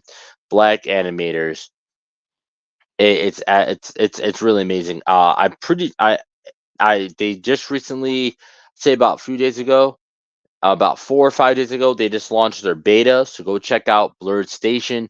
They're gonna have some amazing things going on. We're gonna be talking about people like Creative Theory World, who currently have an anime out on YouTube. I'll make sure I'll be posting more about them. So look for the name Creative World Theory. Um, and there's so many more that we're going to be talking about soon. We have another interview with indie comic book creator that's going to be dropping. That's going to be dropping soon. We'll be going live with that. Um, I'd say we got another few episodes before that comes along. So please keep your eyes out for it. Stay tuned to the Super Breakdown podcast. We're doing big things. We're going big places, and we will love all you level sevens along for the ride. We have a lot coming for the rest of the year, because we're like what are we like we're like halfway through the year now. Halfway. Yeah, we're like halfway through the year now. The second part of this year is when we're going to really be kicking things into overdrive and high gear, and really getting into a lot of areas, getting into a lot of big rooms with a lot of big people. um we're working on a lot right now. We got a lot going on for y'all. As well as we just dropped four, technically, yeah, four new pieces of merch within our merch store. We got our 2%, our Bo-Katan 2% shirts and sweat and hoodies that are out right now, and we have our level 7 t-shirts and sweaters out right now. So if you're a real level 7 and you love the Super Breakdown, head to our website www.thesuperbreakdown.com. Head over to our merch spot and get yourself your official level 7 t-shirt or sweater or hoodie. Yeah, I know it's getting hot, but there's some people out there that wear hoodies year round. So if you want to cop a hoodie, cop a hoodie. You want to cop a t-shirt, cop a t-shirt. They out there. We have like 10 more designs that are going to be coming out. That's going to be coming for y'all within the next 2 years. So yeah, we got the next 2 years of merch already set up and ready to drop for y'all. So please stay tuned. Go check that out. If you want to get those. They are out now. The new arrivals on our shop, thesuperbreakdown.com. So let's get into this. So Triage, take it away. So how would you think a battle to the death, or more so manhunt style, because that's probably the way Riddick would have it, would play out between Judge Dredd and pretty much damn near the last known Furion himself. Oh, no. I'm sorry, just to bring it back. He ends up running into another Furion during Chronicles of Riddick. Oh, this is true. He does, because he was I completely forgot about that. the purifier. Yes, you're right. Yep, the Purifier. I completely forgot about that. And I feel like that's where the idea that they had to really expand upon the Furion like allure a little bit more when he runs into that character. Because he was the bald dude, wasn't he? Uh, He was like an older bald guy. he was definitely a little bit older, but I wouldn't say he was. I don't remember him being bald or not. but he basically was the one who would give the speech that they should join the Underverse and how it was the right path to enlightenment for the people who they would try to conquer. And then when you saw the whole thing with Rick Fury, when he had released the energy blast from his body and it didn't affect him, that's when he realized, oh shit. And then he is one of us. He's one of my people. Oh, damn! I gotta root. Damn, it's so for me watching Chronicles of Riddick. It's like the meat and potatoes part of the movie is really what I remember so heavy. But like small minute parts about that I completely forgot. I forgot he sets off kind of like an energy wave, and it doesn't kill Riddick, but it takes everyone else out. And like he's sitting there and he's like on like as he's dying, he's pretty much saying he's talking about the realization, oh, you're a Furian, you're one of us, blah blah blah, this and that.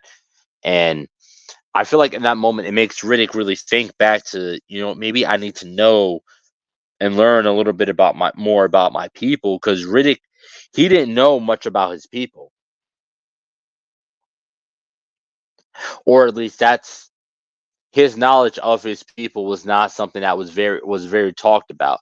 His knowledge about his people, it's not something that was really talked about in the movies, which I really like this movie to be a continuation of his story, not a prequel. I don't want to see a young Riddick. I don't want to see a prequel back to the good old Furia days. I want to see it be a movie about Riddick trying to uncover more information about his past, more information about his people, and that pretty much being a really a strong staple within the movie.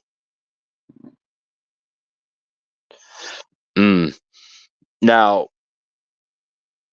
when it comes to Judge Dredd, would you like to see a sequel to Carl Urban's Dredd? Absolutely. Now, how would you like to play that? How would you like that to play out? I mean, there's a lot of things they could do. They could do the whole thing with the uncovering of excuse me. They never established whether or not that version of Dredd knew he was a clone or not. So if he didn't know, it's one of those things where they could have the whole thing where Rico breaks out of prison and he starts causing all this havoc and chaos, sort of like a reimagining of the original movie, but instead of him doing shit from behind the shadow, having to figure out it was Rico announces himself and goes like, I dare you niggas to stop me. And then it's like they got to play cat and mouse. So it's like, I want it to be as much action packed as it is strategical. Like it should be like watching Light square off against L. But with that level of grit and combat, that's one thing. They can do the whole thing with Judge Death and the Dark Judges. They could do that. Oh yeah. Shit, I forgot about that. They literally had it, so they sabotaged a whole bunch of judges, lawgivers. So the second they went to use them, they exploded in their hands and crippled dozens of them. Like there's a lot of stuff they could do. It's just like, what will they do? I agree. I definitely agree. I think that would be dope. I think the best thing, I think the dopest thing that they would be able to do is to reimagine as a sequel, reimagine Sly's storyline. So I think I definitely agree with you on that. I think it would be dope for them to reimagine Sly's storyline as a sequel, because one, now you have backstory. Now you're already introduced to the character. They don't have to go through a whole introduction phase of the character or whatever.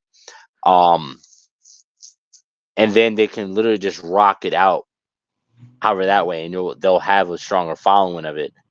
Unfortunately, I feel like Carl Urban's Dredd came out like what, 3 years ago, 4 years ago? What? It was 2012. Was it? Oh shit! Wow, it did come out in 2012. Holy shit. But movies have had time gaps like that and had it work because the whole thing is that Dredd progressively gets older because he only rests for a certain amount of time before he goes back out to the street. And like he never would retire or never quit because like the whole thing that like with Batman that was his mission, that was his job. So it's like them showing him being a little bit older and a little bit more weathered, to me, that might even be better because not only not lost a step, if anything, he's become more dangerous. Like, John Wick might have been retired for them years he was married, but the second he came out of retirement, it was like the training wheels. It was like the training wheels never came off. Right, and like even the dudes he was fighting were still saying it, like, nigga, that's still John Wick. Like, you know what I mean? Yeah, he may be older. That's still Baba Yaga. Stop playing. Yeah, that's still he's still him. He's the one. He's still the one that you call to kill to kill the devil. Yeah, I would like that. That would actually be pretty dope to see and have it. He's all these years on the streets, and that was kind of the whole thing of what made Rico so deadly. He became so corrupt, and it would be a good way to play on, you think you're better than me, but you're not. Well, Rico to play on like, oh, you think you're better than me, but look at you now. You're older. You're weathered. It'll make Dredd have to think back to all his decisions that he's made since he became now as an older judge. Is he more corrupt? It will give a not only a battle between Dredd and Rico, but now a battle between Dredd and his own morality, or more, in his own morals, and his job, and his position, and shit like that. And it'll be something that Dredd has to overcome, and everything that Rico would do would be to pretty much to like testing Dredd, or really testing his morality, or like it's and it becoming more psychological towards Dredd. And that'd be lit. Here's another thing too, and this is the thing that would make it even cooler, is if Rico won. Like if Rico did something that made the people of Mega City 1 never look at the judges the same way again.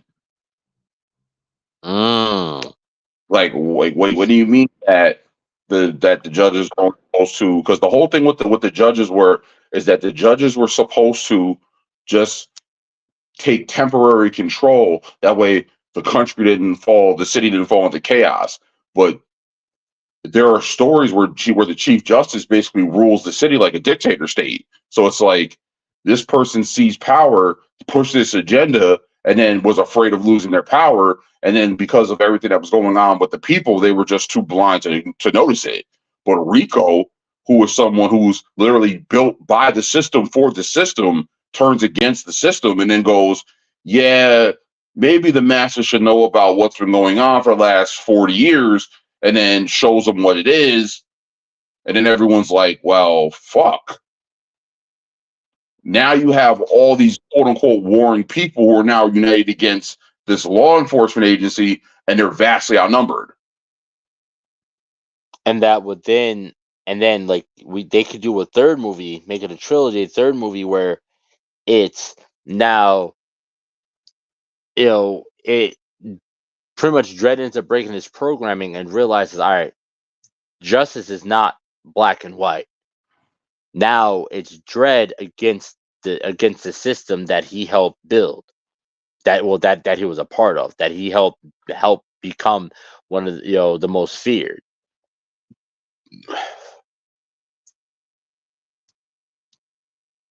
That would be interesting, and have them that'll make for a nice good trilogy there. And of course have the movies spaced out decently apart. Well, maybe not a sequel and then the trilogy, because I think those would have to, if we were doing that story, that they also have to pick up, the trilogy would have to pick up right after the sequel, in order for there to have to be like a whole now Dredd against the system that raised him. Right. But here's the other thing too. It's like there are other judges who are just not, who I wouldn't say just as popular, but who are as legendary within the lore. Like the whole original movie was about him training Anderson. So it's like if we keep a time gap, which is what some movies do, where it's 7, 8 years later, 10 years later, what is Anderson doing now? Is Anderson just as feared as Dredd is? Has she established her own unit? Because that's another thing too. There are different units and different types of judges. Like there is a street judge that's just specifically for street crime. There is the psychics who have to deal with that type of shit. There are specific judges that deal specifically with politics. There's ones that deal with the technical shit.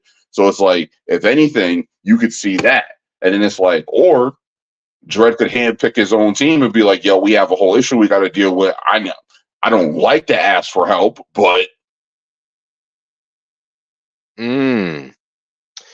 See, now here's my thing. I wouldn't like that because this is a problem that I've had with the last two Bad Boy movies. go ahead. I'm all there. Right. Have you seen the new Bad Boys movie? Probably not. The most recent one, no. I saw the last one. Yeah. So we'll just talk about the last one specifically. The last one. The new one, I like it. It's good. It feels like Bad Boys. Like, to me, this fourth movie, it feels like the third movie. It feels like what should have been the third movie. But so my problem with that is for X amount of time we're introduced to, with Bad Boys. I'll put it this way. So with Bad Boys, we're introduced to these two characters who are the main characters, who you don't really they're a fucking army of two. They're fucking an army of two, really. And so this is what we get for the first two movies, an army of two. Yeah, they get back up at the end of the movie where it's the big final battle and they're getting all their forces together. Let's go. Okay, I'm cool with that. That's what we got for the first two Bad Boys movie, which were fucking amazing. But now my problem with the third movie is now we got, again, for Bad Boys, it makes sense. Bad Boys movies, it makes sense. They're old. And so it's like, all right, they can't really do what they were able to do before when they were younger. Now, I wouldn't like to see Judge Dredd pretty much be like, I need help. And at the beginning of the movie, and pretty much maybe the whole movie, the entirety of the movie, the majority of the movie, it be him assembling, or pretty much are people just kind of hopping on to his cause. But I wouldn't be down with him, how Bad Boys had it in the third movie, how it's like, we need a team off rip. You know what I mean? I need a team of people off rip. I need some young people off rip to help me do what I gotta do off rip type. You know what I mean? I don't think I'd be okay with that for Dredd. Because he is pretty much supposed to be a one-man wrecking crew. Now, I'd love to see him and Anderson, and then them two taking their stand against the system, and then people that they meet along the way, or other judges that they meet along the way, are like, you know what, I'm with you. I stand behind you, Dredd. And they choose to be a part of the alliance, and he reluctantly accepts. But I wouldn't want to see Dredd openly be like, hey, I need you. Hey, I need you. Hey, I need you, type thing. I would love to see him stay true to the character of, I am justice. I handle this. I do this, blah, blah, blah. I would like to see him, and that would make for some good banter between Dredd and the people that are choosing to follow him. Him like, I don't really want you here. They're like, no. And pretty much them forcing him to work with the team. I would rather see them force him to work, him being forced to work with a team, rather than him want to be in a team. You know what I mean? Yeah, I hear you. So if they did, so the rumor is that they're doing a Furia movie for Riddick. How would you like to see that play out? Well, so my with that is that once again I want to compare to the sayings of the Kryptonians. Like you have all these species that are so strong or so intelligent pillars of the universe who get wiped out, whether it be the Martians, the Zarnians, and it's like how lo and behold you find out there's always this quote unquote sole survivor, whether it be Kal-El, John Jones, Lobo. he devours it and enjoys it. So it's like I can take that because some of those characters are iconic and they're super cool. Don't be wrong, I'm not saying that Riddick isn't, but it's one of those things like where, like, if you look at the Saiyans, if they're supposed to be this quote unquote race of survivors who are super strong, mad, agile, have this willingness to survive, there has to be more than one. So, like, once again, you got told in the original Dragon Ball Z series that there was only 4 surviving Saiyans. But if you've watched Goku, Vegeta, Nappa, and Raditz. But if you've watched the material, you know that that's not the case. Now we're not going to argue because you're introduced with to Vegeta's brother Turles. But again, I'm not. We had to talk to Deso. Deso would know. I'm not 100% sure if Turles is canon. And then you got Brawly, and his father. That's what I was going to say. Pegasus. Pegasus. I think it's Pegasus. But the point of make is that I'm not going to go into arguments about what's canon and what's not. My point is that if you look at the material as a whole, even like the fact that they showed Broly, they showed Turles, they showed this person, that person. So it's like some stories say that Vegeta has a whole brother. So it's like, yeah, Turles is Vegeta's brother. So it's like you find out that there is more than what was going on in the first place. Just like how Superman thought for years he was the sole survivor of Krypton, but that's not the case. You find out there's a whole fucking battalion of Kryptonians locked in the Phantom Zone. On top of that, when it comes to Kara, depending on what continuity, continuity you're looking at, there's a whole Brainiac had minimized a whole section of Krypton where Kara's mother and her group of people live. The capital of Kandor. Yep, Kandor. Yep.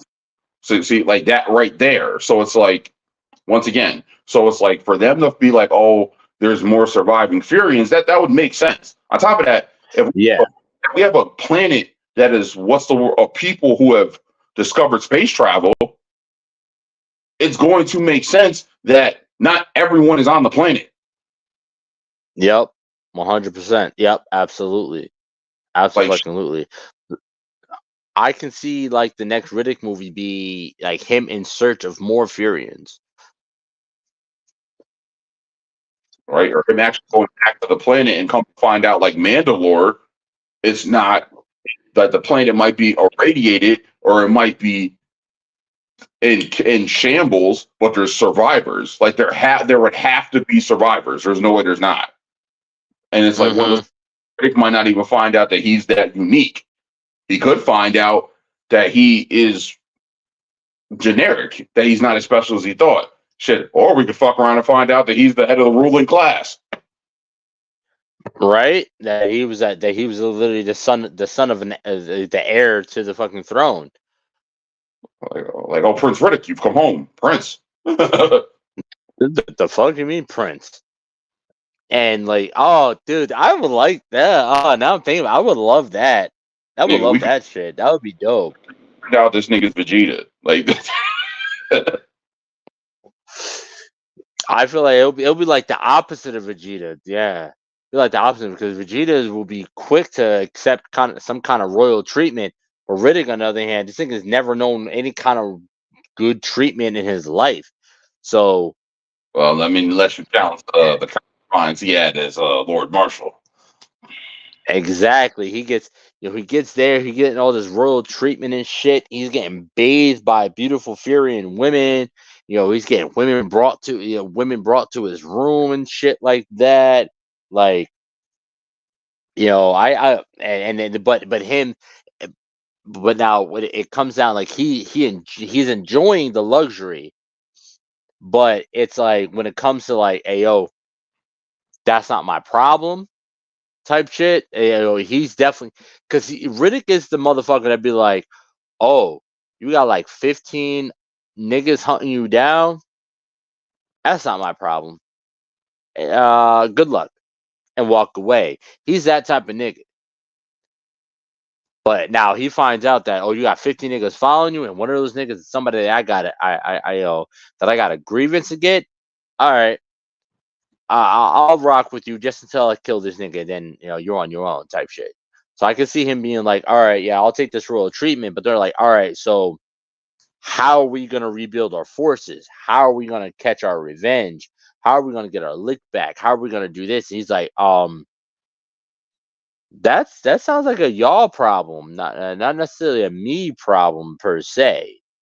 Like, yeah, like he could back to the planet, and they're getting ready to go to war against the necromongers, and he's like, whoa, hold on, wait a minute. Listen, I know what these niggas was doing, but they're not about that no more. Or listen, you can't just wipe out a whole race. And they're like, well, what about what they did to us? And like, basically like what I was saying about, like, you know what I mean? I can see it as him be like, already settled that problem. And be like, well, the problem's not settled. Nah, I already settled that problem. And then he ends up finding out that there's a new head of the necromongers who is doing some wild ass shit, and he finds out everything. So everything that we've seen Riddick do has been out of necessity and not out of him wanting to do it. It's always been a all right, fine. I'll handle it. Fuck it. All right. Or it's a simple annoyance, or it's a complex annoyance in order for him to get what he wants. All right. I guess I'll kill him to get him out the way so I can do what I was supposed to be doing in the first place. He's like, imagine Riddick as all right. So the way I see it, imagine Riddick as the main character in an RPG. There's one thing that he's supposed to be doing, but he ends up running into somebody else that ends up having him having to veer off his course and do something else in order to get done what he needs to get done. The whole reason why he went against the necromongers in the first place is because he was just trying to get off planet. Yeah. And then they saw his strength and they started coming at him. And that's when he's like, all right, fuck. In order to get off the planet, I'm going to have to kill these niggas because there ain't no way that I'm going to be able to get off this planet. Well, actually, and here's the shit that we haven't touched on. He becomes the leader of the necromongers. Mm-hmm. And this is the part that I don't, it's not really talked about a lot. But at the end of the movie, he sits on the throne and he is the living leader because, again, the necromongers are pretty much the living dead. He's the living leader of the necromongers. They all kneel to him. I would like a movie and a story about what happens with that to lead him into Riddick, where he's on a run again from Mercs. So, from what I understood, was Riddick's the self-entitled Riddick movie was originally supposed to be called Dead Man Stalking, and it was supposed to have more, like I said, of a him versus the world type feeling where he got abandoned by the necromongers. He's supposed to be fighting off this army of, not army, but this outnumbered situation. And you kind of get that feeling, but it's one of those things where they threw the creatures in, so it just sort of goes left. But I would like to see that too, because it's like, what were the necromancers for that X amount of years that he was Lord Marshal? So it's like, were they still waging war? Were they still converting across the thing? Like, even Crone, the dude who betrayed him, like, he made a valid point. Like, my issue is that Vlaco, he thought was too kind and too true to his word and too loyal, and then Riddick was a non-believer. So it's like, how do you have a non-believer leading a faith? That'd be like you having an atheist speaking to a room full of Muslims, or more so Christians and Catholics. Yeah. So it's like, yeah, this don't work. What do you? So he was like, yeah, and in hindsight, he had every right to feel the way he did. So it's like, yeah. No, I definitely agree. So, with everything we went over so far, each character's background, their upbringing, their feats that they've accomplished within their own respective franchises, their weapon skills, their their specialty skills and shit like that, their weapons. How would you see a battle playing out between the lawman and the convict?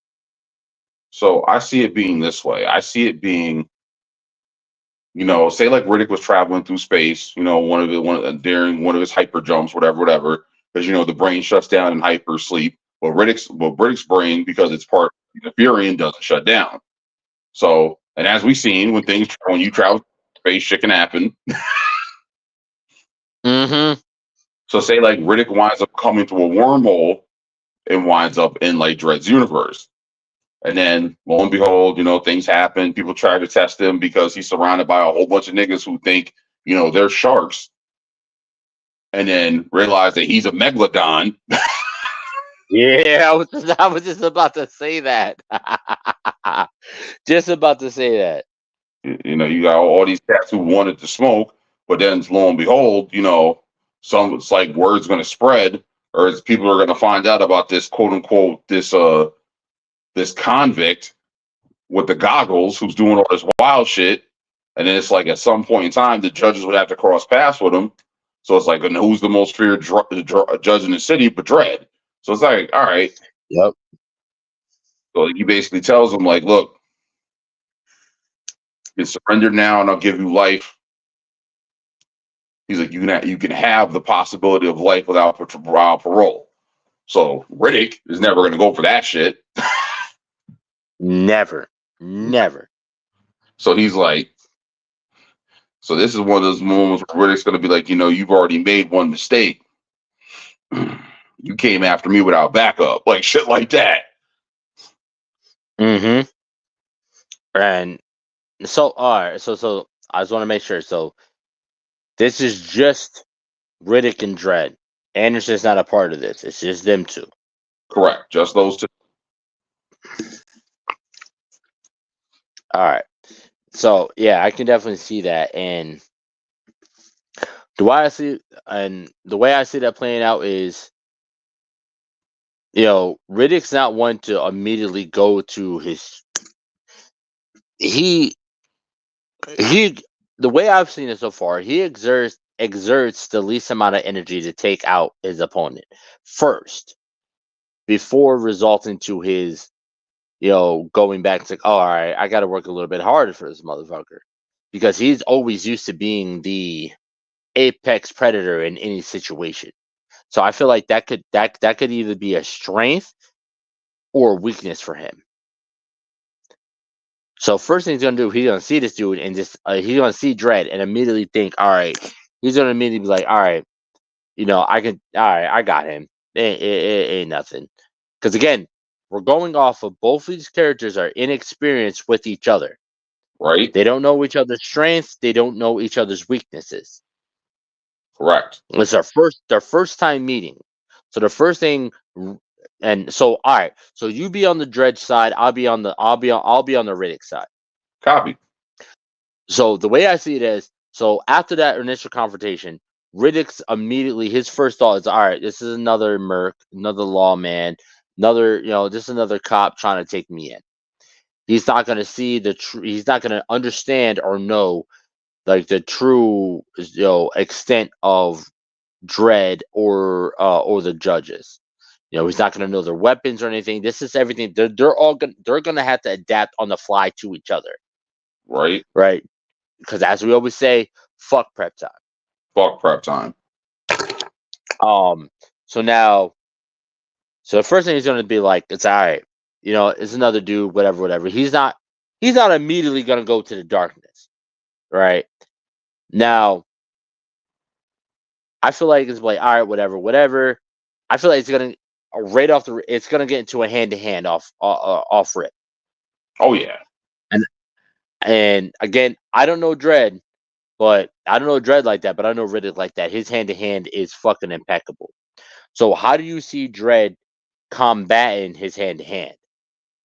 So, first and foremost, Riddick would have to close the distance to get close enough to play. So that's going to be a little bit of a test right there, because Dredd's not trying to let him get that close because he's got his lawgiver. So that's going to be the thing, because he closes the distance. That's going to neutralize the effectiveness of his sidearm.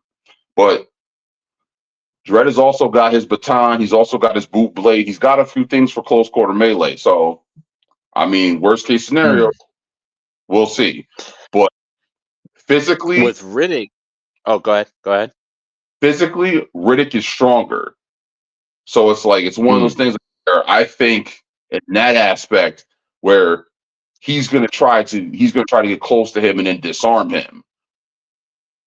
That's exactly what I was going to go with as well, because Riddick is very versed in blasters and firearms as well. So he knows he got the range. So his first thing he's going to do, clearly, if he's unarmed and or has his blades, first thing he's going to do is try to disarm him and take out his advantage for the range attack.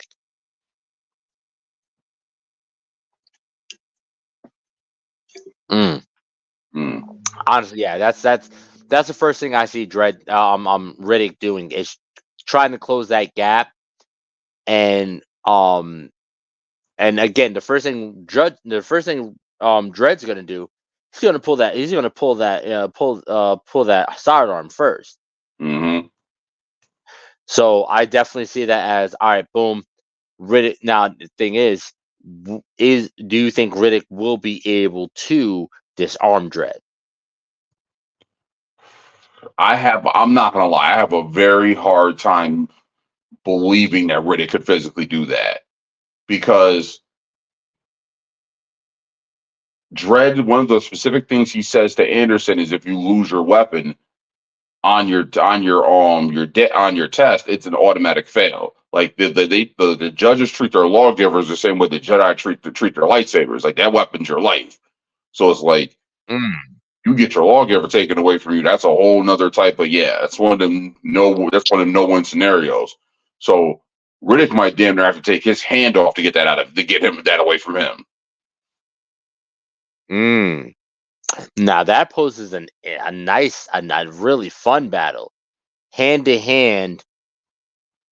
Riddick going hand to hand. So I feel like Riddick will be able to close the gap and get in within Dredd's guard.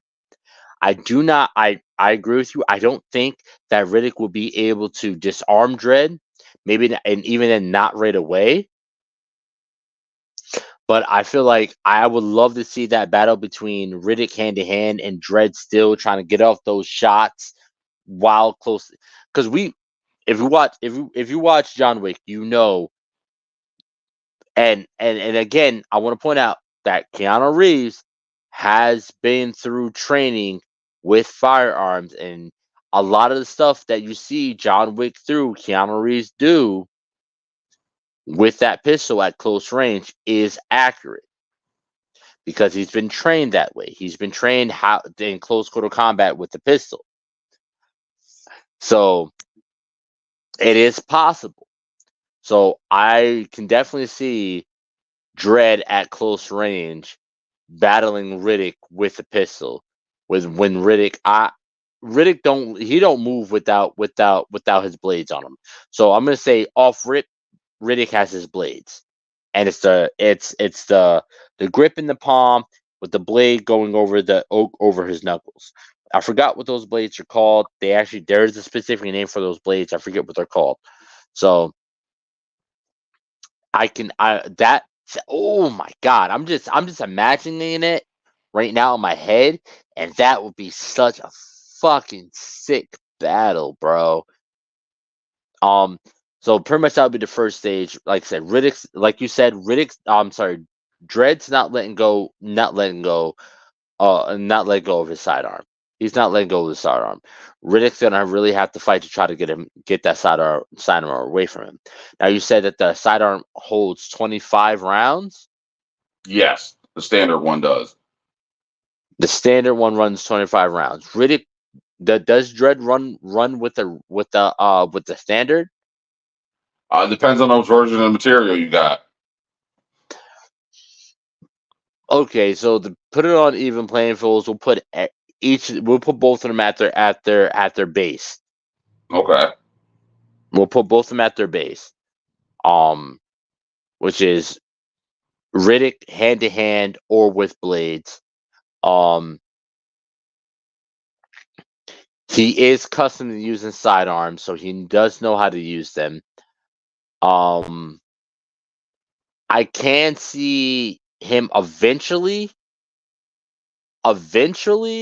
maybe like after a while of the close quarters, I can see Riddick eventually getting Dredd's sidearm away from him. But see, now here's the question: if he gets it out of his hands, is he going to try to hit him with it? Because if he tries to use it, he's losing his hand. I feel like not right away. I feel like Riddick won't do it right away. Now here's the question. Now with so you said they're designed to shock an unauthorized user until they drop it, right? Yes. Because remember, you said it only explodes in their hand when pretty much the dark judges when the dark judges used it. No. When the dark judges hacked it. The dark judges did set them to explode because they hacked them. But initially, the lawgivers, it did explode if the wrong person picked them up. But they realized that if a judge got disarmed and the second someone else grabbed it, they were basically unarmed now. Then they had it. All right. So they if you picked them up, they would shock you till you dropped them. So by the time Dredd came around, the explosive was gone. It was only the shock, right? Which Dredd are we talking about? We talking about the Dredd. So no, in the Carl Urban universe, no, they exploded. How quickly was the explosion?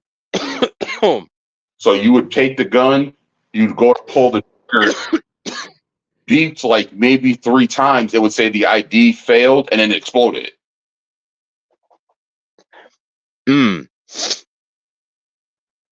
I feel like Riddick's reaction time would be enough for him to throw I feel like he would throw the weapon at Dredd, and there would kind of be an explosion between them. You know what I mean? I don't feel like based off Riddick, everything that I've seen from Riddick, I feel like once he hears a beep beep or hears that failed user beep beep, I personally feel like he's gonna be able to realize, oh, this is about to blow up, right? Because of his experience with weapons in general, explosions, this and that, so on and so forth. I feel like that's something that he would be able to pick up on. Maybe not right away, but within right before it blows up. No, I'm not disagreeing with you, because in Escape from Butcher Bay, the guards' rifles were DNA encoded. So Riddick had to sneak part of the facility to put his DNA into the computer, and then he could pick up the. Oh, I remember that. That was actually a part of the demo as well. Because I only played a demo for Butcher Bay. right? I remember that part. So my thing with that is that you're right. He might realize that, but here's another thing too, because this is something that's not really talked about. So we all know about Riddick's eye shine, but Mm-hmm. let's assume that Dredd doesn't, because like you said, Dredd had no dealings with him. But even then, Yep. if these two are blow for blow close, that means Dredd's throwing punches, he's throwing elbows, he's notorious for throwing headbutts from it. So at some point in time, if they're close quarters, those goggles are either being damaged or they're coming off.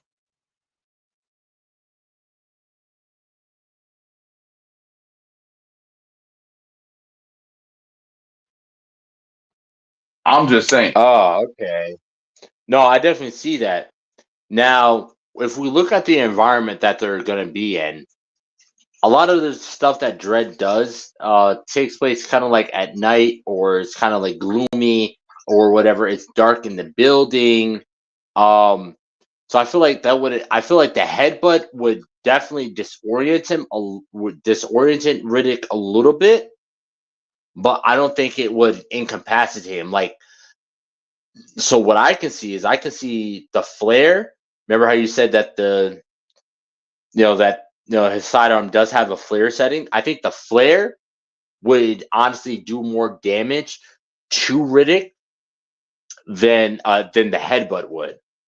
Because I'm pretty sure he can take that headbutt. And especially if it's already gloomy off rip, I don't think that Riddick would be wearing his goggles. Oh yeah, but even then, like he might have got a good look at, like he might have saw his eyes and thought that was weird and been like, "Oh, so this is how you can see me." Like Dredd might even figure that out. Like, because like if Nah, I was thinking that too. so, it's like I was thinking that part too. especially because like his eyes have like that silverish reflection to them. So it's like, Exactly. he's in here moving like he can see me, but then it's like, oh wait a minute, maybe he can see me. So it's like, all right. Then he gets a good look at his eyes, like, oh, bet signal flare. Exactly. And then I think that's where a point where Riddick would drop the goggles. And then it's like if he sets off like 2, 3, 4 of those in a closed spot, now the whole room's is illuminated. Yeah, let's get back to it. Now think about that. Now Dredd only has 25 rounds, right? Now I'd say a good 10, 15 of those rounds are going to be expended during the hand-to-hand, during the close quarters fight.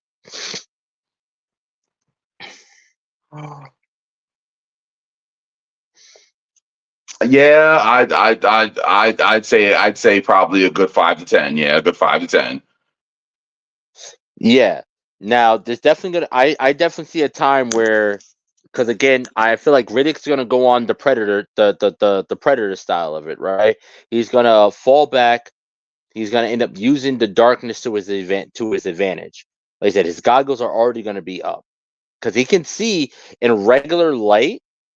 He can see regularly, normally. Nighttime, he's able to see as pretty much damn near as not. All right, so the way it's depicted in Pitch Black, it's literally everything's dark, but he's able to see. I wouldn't say it's heat signatures. Well, would you say it's heat? Would you say heat signature? I would say, to me, I always took it like he saw an ultraviolet. Yeah, yeah. He saw in UV. He saw UV. He saw in UV. Yeah. Yup. Yeah. Absolutely. I'd go with that. So normally he's able to, even without the goggles, he's able to see regularly, normally, right? And then he puts the goggles on to filter out any excess light. Shit gets too bright. So I can see him. I can see like right after the close combat. Um,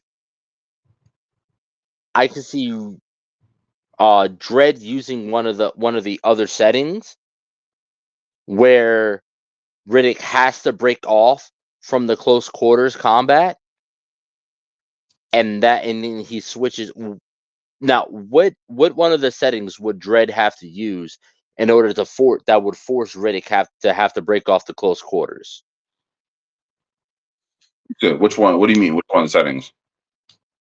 Which one of the weapon setting? The because you said was it the damn, I don't know why I'm forgetting the name of the weapon again. The lawgiver. Yeah, the lawgiver. Which one of the ammo settings in the lawgiver would make Riddick have to break off the close combat fight? Oh, I mean, he could use a high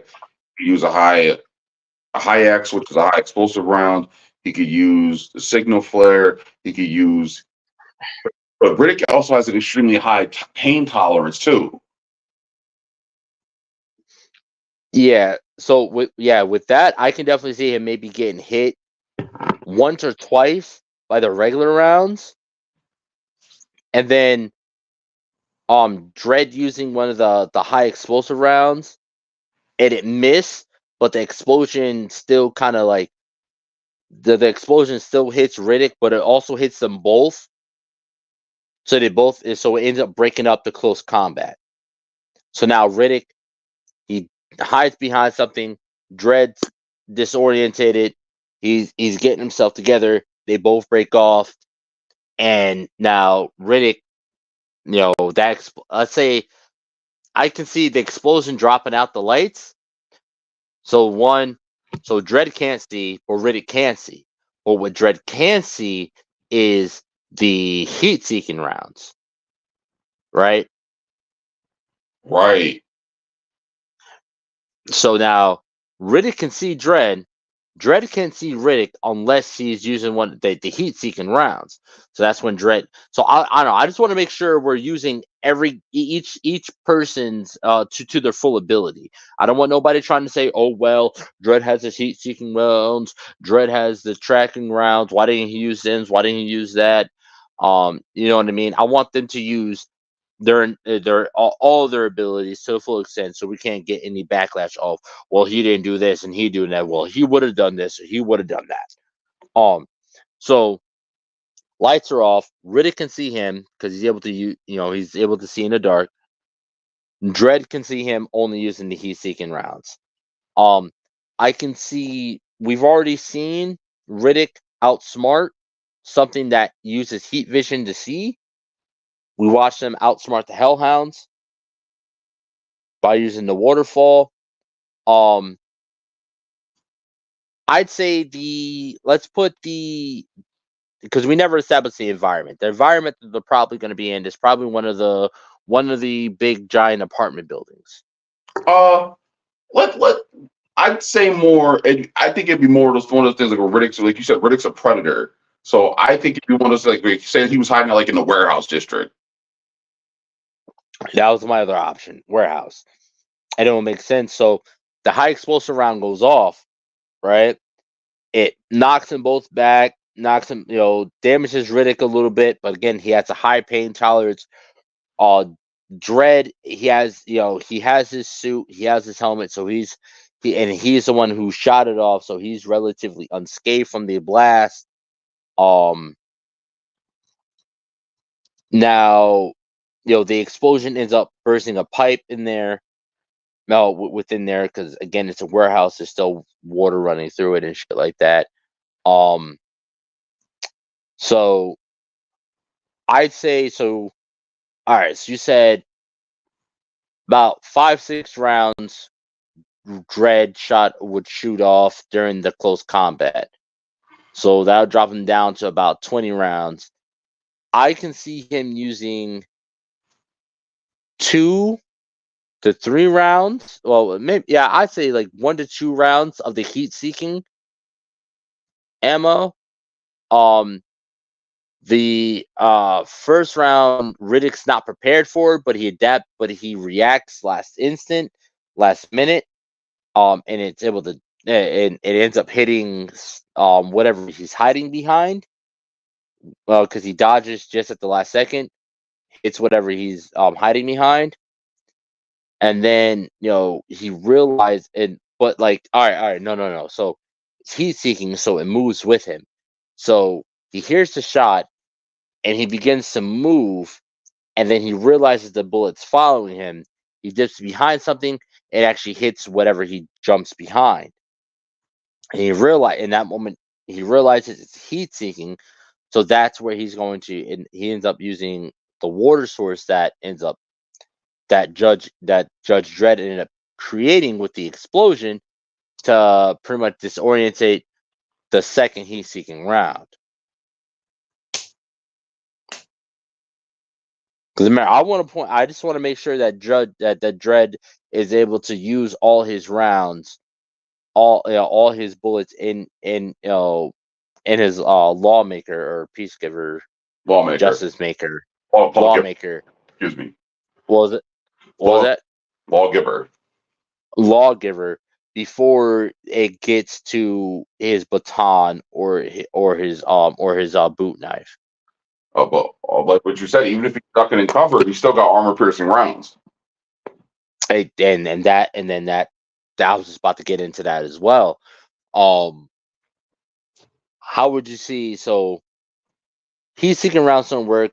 Riddick outsmarts them by using the water to dampen his heat signature. And he's hiding. He's hiding behind something. The arm now. So you're saying the next thing that Dredd would go to would be the armor piercing. Yeah. To get the penetration. How would you see that playing that side of it playing out? Well, it's one of those things like where he'd probably duck and cover, and it's like the lawgiver can switch from automatic to semi-automatic fire. So it's like if he sprays a wall that he's behind with automatic fire, Riddick ain't faster than a bullet. So it's like if he gets wounded, even then, all he's got to do is drop that mag, slap with a new one, rip that chamber back, and go. So honestly, I think like if we were really to break this all the way down, it's going to come down to one of two things. It's going to come down to someone making a mistake. Like, for example, like Riddick somehow gets put in complete darkness. He goes to close the distance, thinking he's got him, and then he realizes he hit him with a tracer round. He can see him, and then he double taps him. Like, you know what I mean? Like Riddick gets hit twice in the chest, point blank range, and he's like, "How did you?" He's like, "Oh yeah." He's like, "Remember that round I hit you with before? That was just gas. Like it was actually a tracer. I can see you when UV down through the helmet, like shit like that." Like. Yep, I can definitely see that. Now, the only thing that I can see counteracting that was you said that it's voice activated. So Dredd would have to say openly, track around or whatever. Right. So I feel like that would be the only drawback to that. So if Dredd didn't have to verbalize to switch rounds, that would be a defining moment where it would give Dredd the upper hand to the win. The fact that he has to verbalize in order to change rounds, I feel like that puts him at a disadvantage with that. Mm-hmm. I could definitely see Riddick being the one that would dig a bullet on some Rambo shit, dig a bullet out of himself to keep himself moving. Now the thing about it though is and again they're learning each other as they fight. I don't see Dredd going straight to the tracker rounds when they're in a close quarter. So he might end up going to the tracker rounds after the explosion goes off. After the explosive rounds, and he's like, "Oh, hold on, something's up here. It's dark, it's gloomy in here," or He could actually. So,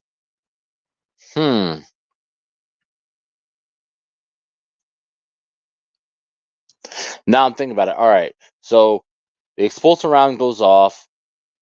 He switches. Dredd switches to the heat-seeking rounds.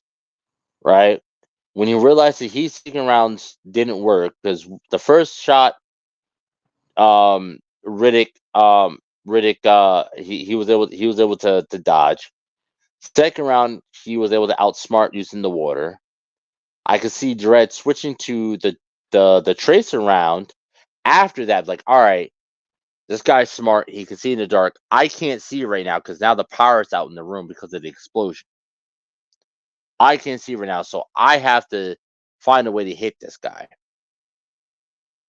So my question for Dredd is he able? Is it just so? You said he has split rounds. The two-way split, yeah. Yeah, the two-way split. With the two-way split, is it just regular bullets, or is he able to two-way split heat seeker tracer? That's a good question. I'm not sure, honestly. I don't believe he ever has done that because that would be dope. That would be so fucking dope because then that would make sense. The first heat seeker doesn't work. He goes two-way split heat seeker. The heat seeker gets thrown off by the water, but the tracer does hit.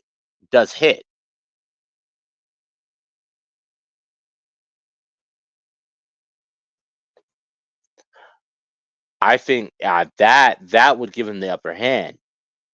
But now Riddick's also the one. No, go ahead. Here's another thing too. It's like how, like we know that Dredd can shoot and reload with the best of them. So here's another thing. What if he's switching between ammunition between shots? Like, what if he's like armor piercing? He ducks behind something, then he switches. He sees the angle he's going, uses a ricochet round. Like that's another thing too. Like if he's switching between ammunition between shots. Yeah, would Riddick be able to adapt to the change in round that fast? Yeah, because if he goes grenade, he ducks out from behind where he is, switches to automatic armor piercing rounds, sprays that side, or if he uses a ricochet round or an incendiary round where shit bursts into flames. Like, nah, there's a lot of variables. Like I said, Riddick's biggest hope is going to be the distance or get that lawgiver away from him. Mm-hmm. So now we get to the point. Now, I want to get to the point of I feel like Riddick would be able eventually to get the lawgiver away from him. And then it's a hand-to-hand fight where Riddick has the upper hand. Because remember, he's a predator. The goal of a predator is to always have the upper hand. So his number one goal, when he realizes, all right, this guy's primary attack is this weapon, he's going to realize he has to get that weapon away from him. So his goal is going to be to get that weapon away from him before killing him. So now, how do you, again, I don't know Dredd like you. What would be, how do you think Riddick would be able to get that firearm away from him, even for that splittest of a second? Because after that lawmaker's gone, Dredd's first hit, from what I'm understanding, his first thing is to get that back. Yeah, I mean, if it's out of it, once it's been taken out of his hands, his whole goal is to get back to it or to reload it. But all right, so let's say for sake of the argument that, are we saying the lawgiver is destroyed, or are we saying that the lawgiver is just out of his reach? Out of his reach. Okay, so if he's been disarmed, Riddick's gonna definitely pull a knife, and then it's like, or knives. And here's another thing too, and this is one of them things like where this has also been shown on occasion. Riddick has been shown that he can throw projectiles with lethal accuracy. So it's one of the things like where that's true. He might start throwing knives, and now Dredd's got to get out of the way of those. So now they create now that goes back and creates an extended long range situation between the two. Right. So if we go back to the beginning of the fight, I can see Riddick with throwing knives because he always has like this kind of like tank top or a vest on. So I could see him having throwing knives on this vest. And now the thing about throwing knives, you can't reload them bitches. Right. But he'd be on some funny shit like, yo, Judge, I guarantee you run out of rounds before I run out of blade. Like shit, I mean shit like that. Yeah. Yeah, absolutely. Absolutely. No, yeah, definitely 100%. And Dredd, again, with his level of experience and stuff like that, he's like, I bet you I can take you out with these rounds before before you run out of knives. I can definitely see Dredd taking that bet. Because now we're talking about now. I wouldn't say that Dredd has an ego. I would say that he's confident in his experience and his ability. Riddick, he does have a bit of an ego, but that ego is also based on his level of ability and experience. And but I feel like Riddick, I feel like his ego is more so built off of, the idea that people know of him and people don't really want to fuck with him. People know the shit that he has done and that he's been capable of. I wouldn't say Riddick is somebody that is a genius level intelligent and intellect. But I feel like his ability to survive has been built off his experience because, like I said, I feel like he's like a bloodthirsty MacGyver, and his reputation has been built off of the shit that he's been able to do on the fly. Really, his ability to adapt to that situation is really what has built his reputation. And what he wants more so is to be off of that reputation, so people just really leave him the fuck alone. That's all Riddick really wants, is to be left the fuck alone. Everything that I've seen from Riddick thus far has been him literally just been trying to do his own thing and leave people the fuck alone. So I can see that, with him trying to build off of that ego of that reputation of, yeah, I'm the shit, but in reality, he literally just has that strong ability to work on the fly. Now on the other hand, Dredd, he's solely built off confidence in his ability and his training to get the job fucking done. And here's another thing too, and this is one of the things that's going to be really interesting about this, is that Riddick, like you said, Riddick's whole thing that he's a survivor.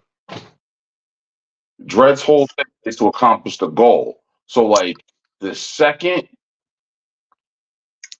he tries to kill him, he's now tried to commit murder against a street judge.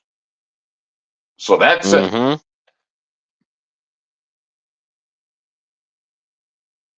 So it's like he's basically broken one of the top tier laws in the city the second he tries to kill him.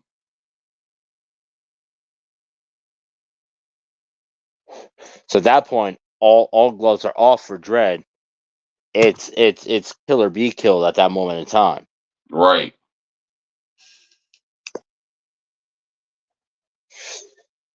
Damn, wow, this is difficult.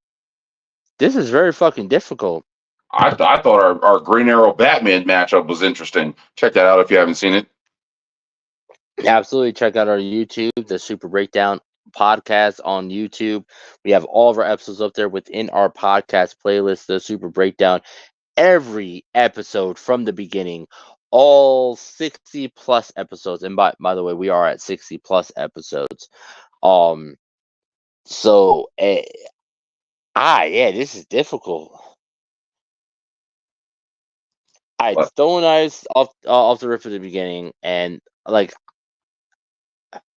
I don't know too much of not now. But see, the thing is that also now that all that I feel like that brings down Dredd's ammo count. At least now, mind you, we're talking first mag. Um, I feel like that brings down Judge Dredd's ammo count of his first mag a lot lower than initially, because I feel like within that knife throwing, I can see Riddick having about 6 throwing knives on him, plus maybe 6 in the front, 6 in the back. I don't know. But I can definitely see him having six throwing knives in the front, plus his 2 blades, plus his 2 hand blades. I don't know. Could you see him having 6 in the back as well? I could trust Riddick to be covered in shivs, covered. But it's one of the things like where he's one of those people where it's like he would like, how can I put this? He would have enough to the point where he could feel sure have 2 things already hindered his movement. Yeah, exactly. So Like, I could see Dredd expending. I could see Dredd shooting them out the air. That too. Now, so 25 rounds. I see him shooting out the air. So let's just go with Riddick has six throwing knives. That's 6 rounds already taken out. We already said about 5 rounds within the close combat fight after Riddick depleted his throwing knives. So what, like 11 rounds out of 25 gone in the first mag.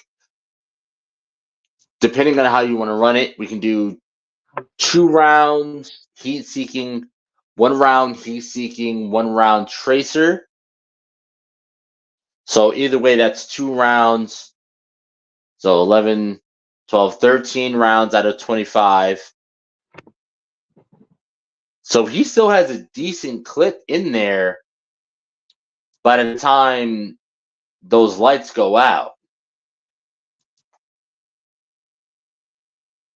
I don't know. A lot of things are stacking up to Dredd taking it, though. But again, Riddick does have that high pain tolerance as well. But Right, now like again, I could see Dredd's him getting only. still fighting. Wait, go ahead. Say that again. I could see Riddick getting shot 2 or 3 times and still fighting on. All right, so 1 round, tracer round. Next 2 rounds would be regular rounds. Probably. Because at that point, Dredd's like, I can see you. So now they're back on an even playing field. Now it's dark. Riddick has a tracer round on him. Riddick can see him. Dredd can see Riddick. How do you think that will play out? Lights are off. Riddick got a tracer round on him. Riddick's also able to see him in the dark. Once again, man, like I feel like it'd be one of those things that they have to catch the other off guard, or like Riddick would have to do some okie doke shit. Like he'd have to like pull a chain from the ceiling, or lure him into a trap, or it's like. But even then, like Dredd is so one of those people who's like he's not gonna just willy nilly walk into a trap. So it's like it's really just gonna come down to who gets the drop on the other one first, or who outsmarts the other one. And it's like, and my whole thing is like, I'm not gonna lie. If I'm keeping it a stack, I have a very hard time believing that Riddick's winning this fight. Yeah, honestly, I wanted Riddick to win, but now going through it, I think Dredd's gonna come out on top. I really do think Dredd's gonna come out on top. A lot of it, one, the 25 rounds all for it, because like I said, by the time the lights go out, Riddick's already wounded at least 2 times, at minimum twice. Um, Dredd's able to see him. Riddick's still on the prowl. I think after being wounded 2 times, Riddick's gonna run onto the defense and start using his environment to his advantage, which we've seen him do. Riddick is a really, really, really good within guerrilla warfare. So even then, again, like you said, Dredd is very, very, very highly experienced. I doubt that he's going to walk into a trap. I don't think he's going to be able to walk into a trap. I think he'll be able to see a trap from Riddick coming. I still feel like it would still throw him off his game a little bit, because again, these are two characters that don't know each other, that do not know each other's strengths, do not know how many rounds each other. Riddick doesn't know how many rounds Dredd has. Dredd doesn't know how many blades Riddick has. I do think that it's gonna come. It's gonna come to I. So this is the way I see Dredd taking the dub. At this point, I see Dredd taking the dub as popping that flare. So now lights are out. Lights are out. No, Riddick has the advantage. I see Dredd popping that flare, maybe popping 2 flares, which in that moment would blind Riddick. Riddick's blind; he can't see Dredd, but Dredd still has that tracker in Riddick,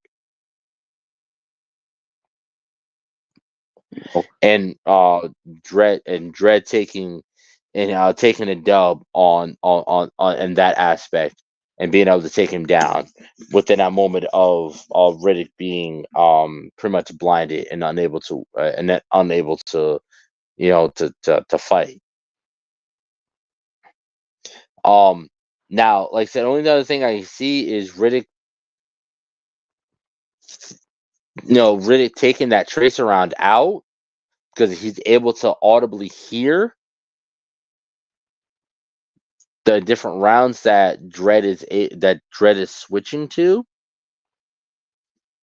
Um, and that would give him an advantage. That would keep the advantage within the dark, but still, Dredd still has those flares that are going to eliminate the room and throw Riddick off.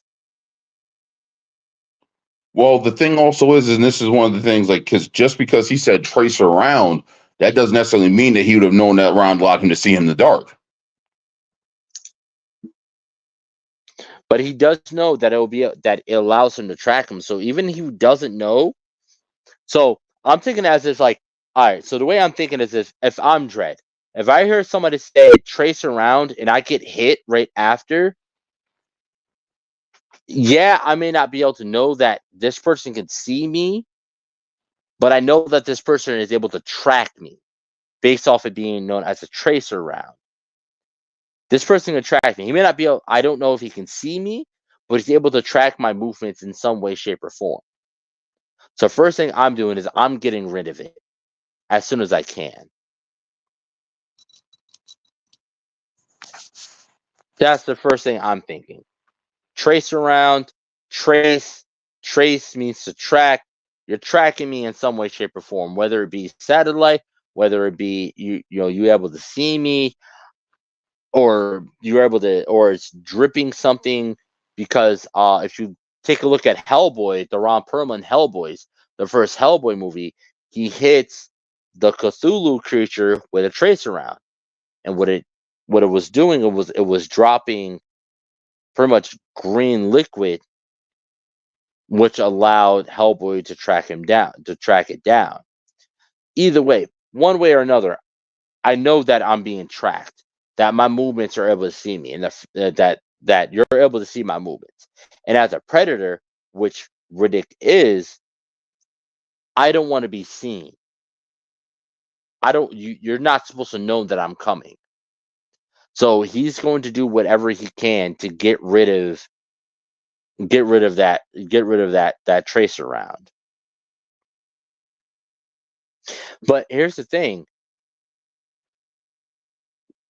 How does the tracer round work? You said it turned they're able to pretty much they see them in green, right? It turns the target green. How does it turn the target green?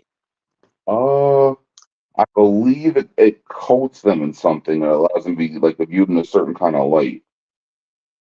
If it serves me correctly. Because now if the tracer round hits and it's pretty much able to track based off of the target that it's in, that the round's there, so it tracks whatever the round is in. That's one thing. Riddick can just get rid of that. But now, if, like you said, if it coats the target in a certain kind of like like nanobots or something like that, that is able, that even if you pretty much like the way I see it is like in a situation like that, even if you get rid of the round, you're still marked, because whatever solution or whatever that round was coated in is now inside of you.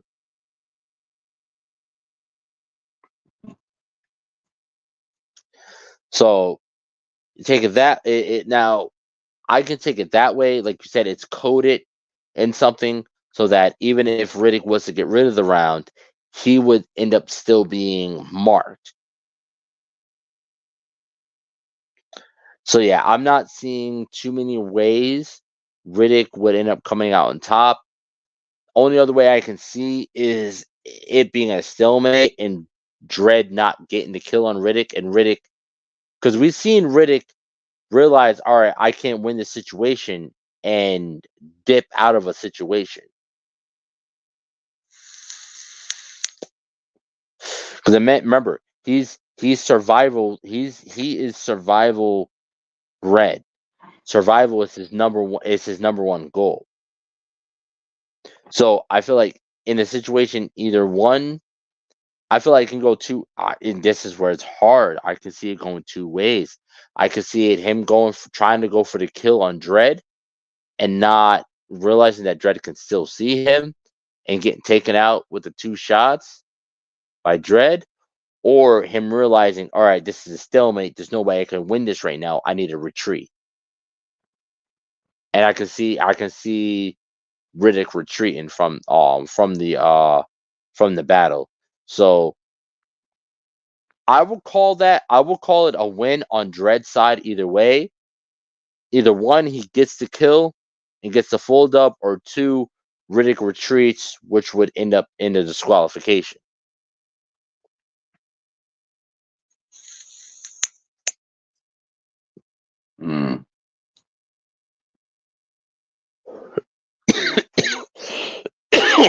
Excuse me. How do you see it?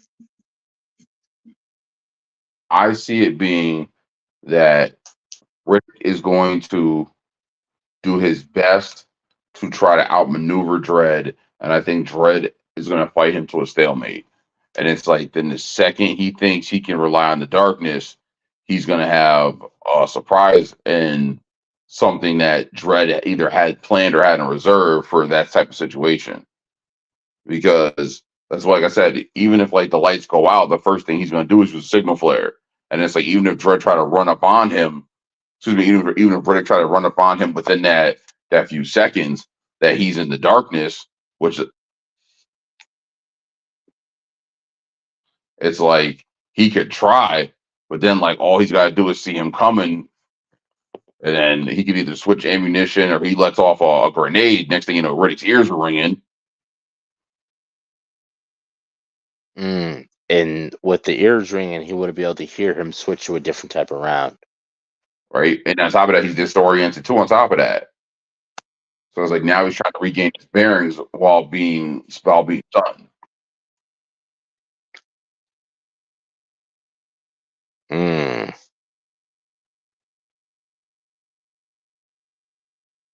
Hmm.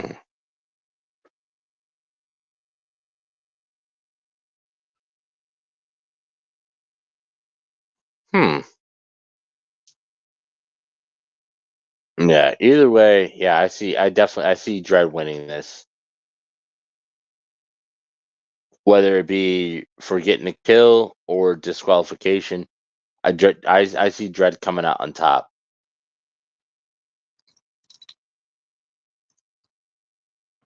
Yeah. It's just I just so and I base that off of the fact that Dredd has a lot of things, a lot of what's the word I'm looking for? He has a lot of tools in his utility belt.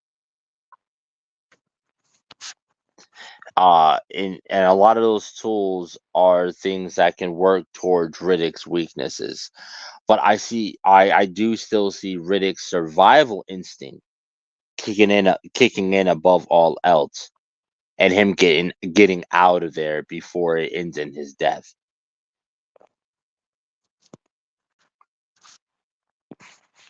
Like, it's very rare to see Riddick be like, all right, nah, this guy got me beat, but we have seen it before. But he does eventually always end up circling back to try to go for the kill because he takes shit personally. Yep. Hell, it could be So I definitely as go far as ahead. or they incapacitate each other.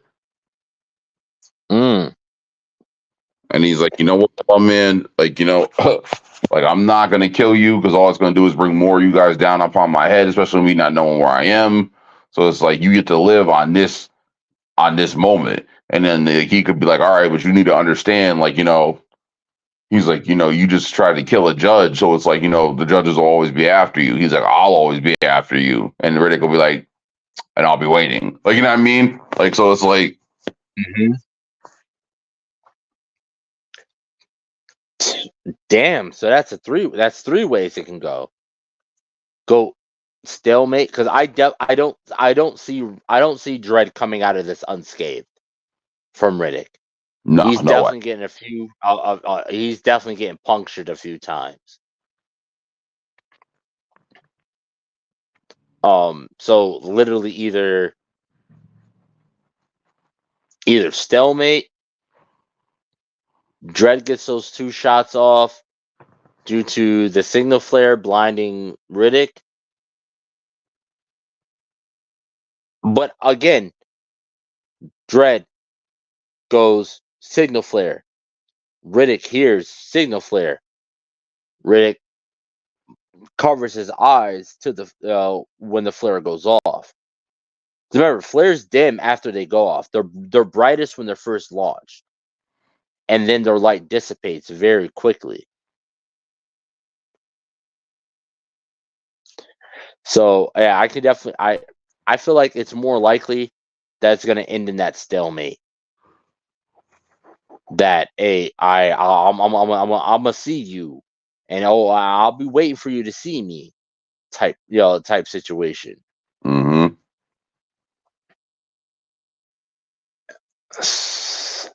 Like this Cause ain't I'm over. thinking about, like, yeah, this not over. This not over. Yeah. Like looking forward to it, Law, man. All right, I'll be seeing you soon, convict. Like, don't worry, Law, man. I'll be waiting. Yeah, I just see, man, I need a mini, like a little mini, like short film on that. I need a short film on that. I definitely need a short film on that.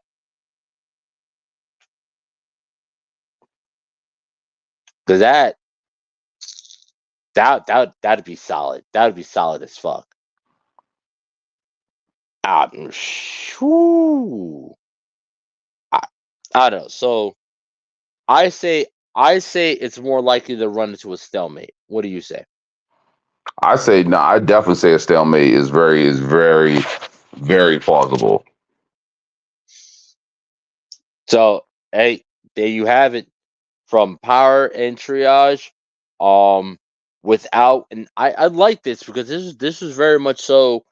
Even though both of us were rocking from each different character standpoint, I feel like we didn't allow any kind of favoritism to fall into it at all, or any biases to fall into it at all.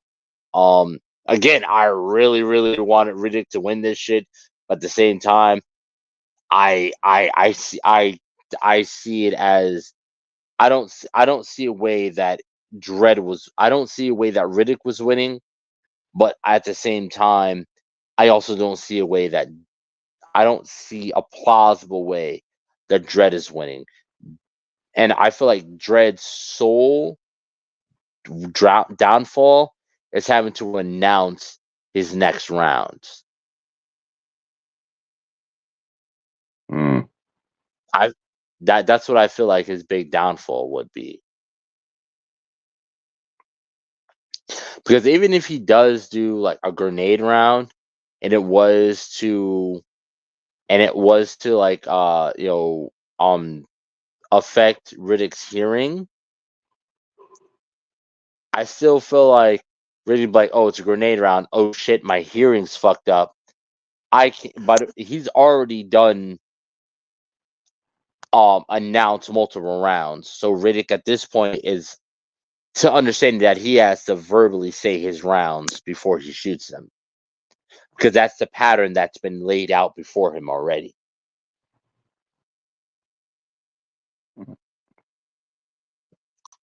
So even if his hearing was to be affected, I feel like he would still be able to maneuver in a way that would allow him to not get shot.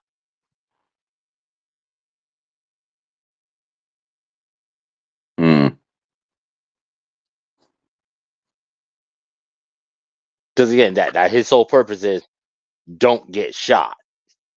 Right. So boom, my hair is fucked up. I can't hear what round he's doing next. I'm gonna just keep moving until my hearing adjusts and comes back.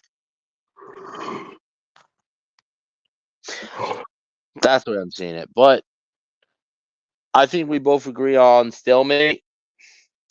Definitely. All right. And there you have it, in the words of the tipsy bartender. There you have it. Riddick versus Dredd. The plausibility of a stalemate outweighs either the tie turning towards either one. I'll put it that way, just so people don't try to get too pissy with it. It's I'm gonna say the plausibility of a stalemate happening outweighs Riddick winning or Dredd winning. So it's more likely going to come to the standpoint than either person winning, at least on this first fight, of them not knowing each other, not knowing each other's strengths and abilities, and being able to adapt on the fly. So before we head on out, I got a question for you, Triage. Go ahead. Riddick or Batman? Fuck prep time.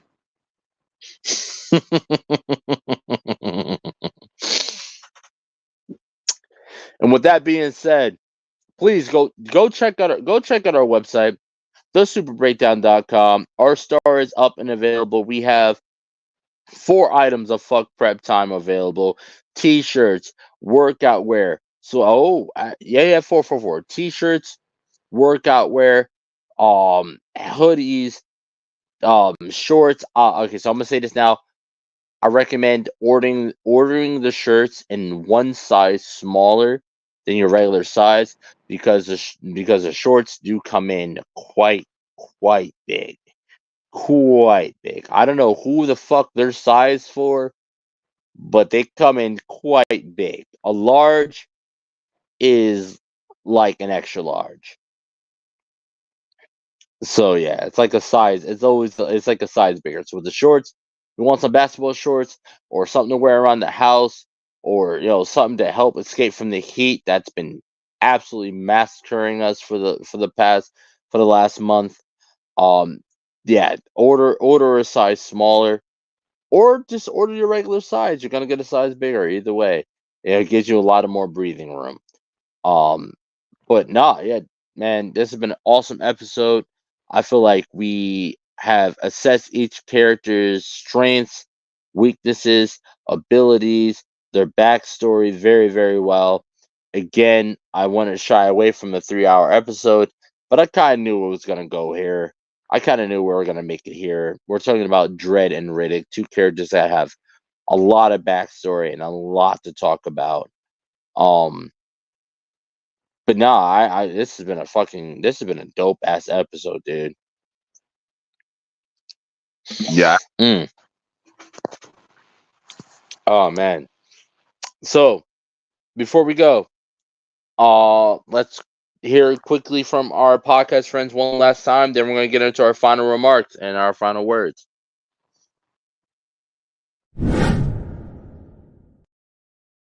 Going on, everybody, Lloyd Jones with Midnight Comics here, and we'd like to introduce you guys to our show, the Indie Breakdown, a show where we break down your favorite indie comic book characters' power, stats, and abilities, and get them ready for an eventual indie versus matchups. All Indie Breakdown episodes go live first on Spotify and on Patreon, with them eventually showing up on YouTube. So if you guys want to check out the Indie Breakdown and learn more from your favorite indie comic book creators, now's the time to do so. We hope you guys decide to tune in, and remember, until next time, midnight is coming. Hi, I go by Lady Mandalore, the creator of Roomful of Blurs. Do you have a whiteboard in your room? Do people get a glazed over look in their eye when you start to explain things to them? Well, come join me every Sunday at 7 p.m. Eastern Standard Time, where we can talk comics and get to know some new creators of color, only on YouTube and Twitch.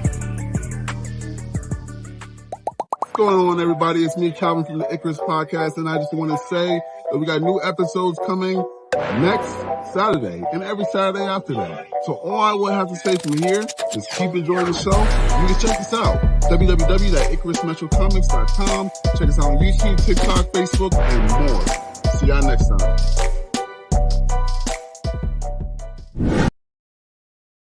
I don't know, like 70% are like super excited about Bo. You got 10% that are like, I hated the whole thing. You know, you got 5% that you just hate Bo. And then you got 2% that want me to sit on their face. We set the trends, bringing it in cash. I'ma have to call my account to make sure the came in. It's just me and my gang. Wanna do friends. What he say, he want smoke? We gon' spin again. I've been tryna get the money, I've been tryna feed my fan, cause they don't wanna see me win. No, I was thinking about the rolling, but I went and cut the riches, and I went and put my mama in the Benz. I get it in the pit suite, and 2 twins. I thought about the Glock, but I went nothing in. And then All right, and now we are back. As you see us both pop back in. So the last thing you saw there, we recently just dropped our 2% merch. Shout out to Bo-Katan Kreese, stat up to take Katie Stack off. You did an absolutely amazing job portraying Bo-Katan Kreese. I loved it. I loved the character, and I'd say I'm part of the 2%. You were part of 2%? I'm definitely part of the 2%. 2% squad right here. So yes, so those are out on our merch site right now, thesuperbreakdown.com. Go up to the top bar, click our merch section. Our 2% is there, and as well as our level 7 merch as well. If you have been rocking with us from the beginning, go and get your level 7 merch. You are officially a level 7.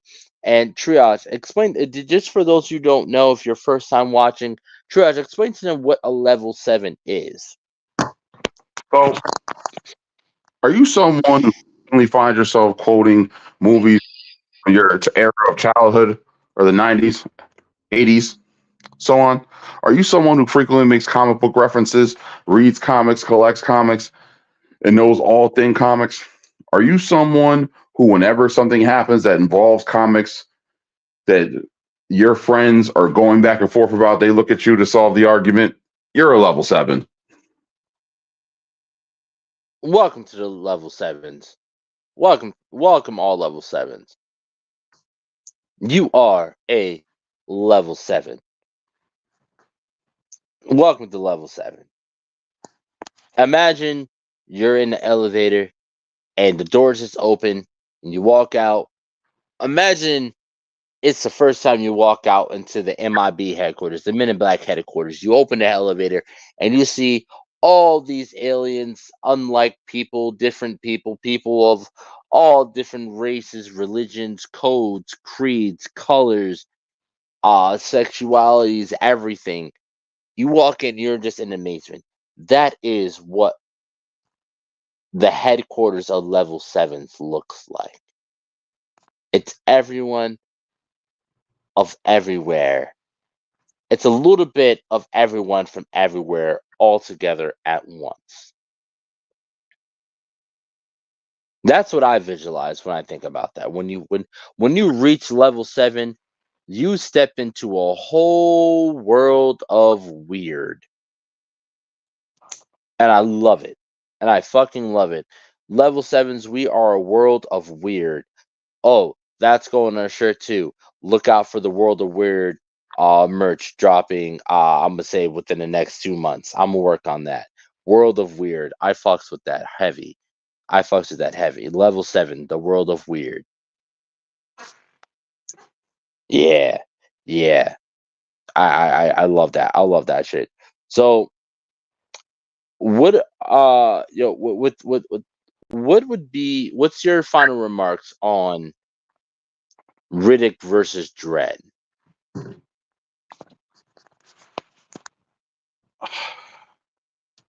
My final remarks would have to be is that in a world of criminals and lawmen, in a world of convicts and the justice system, in a world of checks and balances, while they try to tell you the world is black and white, sometimes that shit is just shades of gray. And depending on how freaky you are, it might be 50 of them. Jesus Christ. I haven't said anything wild this whole episode. Listen, I know why it is, but I'll keep it to myself. Wait, what was that? What was that? I said I know why that is, but I'll keep it to myself. No, I'm not gonna keep it to myself. It's from this bum ass beer that I'm drinking right now. This shit is nothing. This shit ain't nothing. It's this bum ass beer that I'm drinking right now. And as you all know, if you watch so continuously, you know I very much so enjoy drinking while we do this show. It's what makes the show. It's an amazing part of the show. Aside from the amazing knowledge that we drop on you, on y'all every episode, the funny parts that make y'all laugh is either because one, Triage has a wild theory about Winnie the Pooh or Kirby or some other character, or it's me being a little too wasted to be doing the show in that moment in time. Those are the two things that make this show. Yeah. Yep. I mean, do you have any weird conspiracy or wild conspiracies about Riddick or Dredd? That the Dredd universe apparently is a bunch of cannibals. Whoa. What? What? Oh, okay. Hold on. You got to expand on that. Hold on. That. Whoa. What the fuck?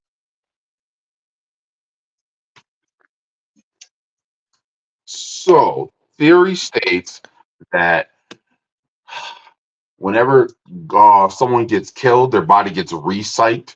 So it's like it said that what are they doing with all that meat because no one's farming because the earth is a radiated wasteland.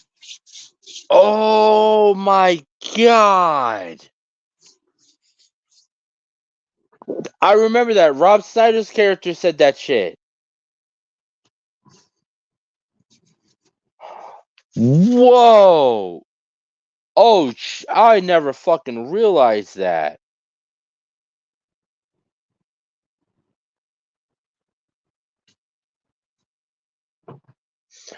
Holy shit! Whoa, that makes way more sense than the Winnie the Pooh situation. I still say Winnie the Pooh's chronic masturbator. Oh my god. Yes, yes, we get it. The sticky hands, the no pants, always talking in a low, satisfied tone. Wow. Cannibals.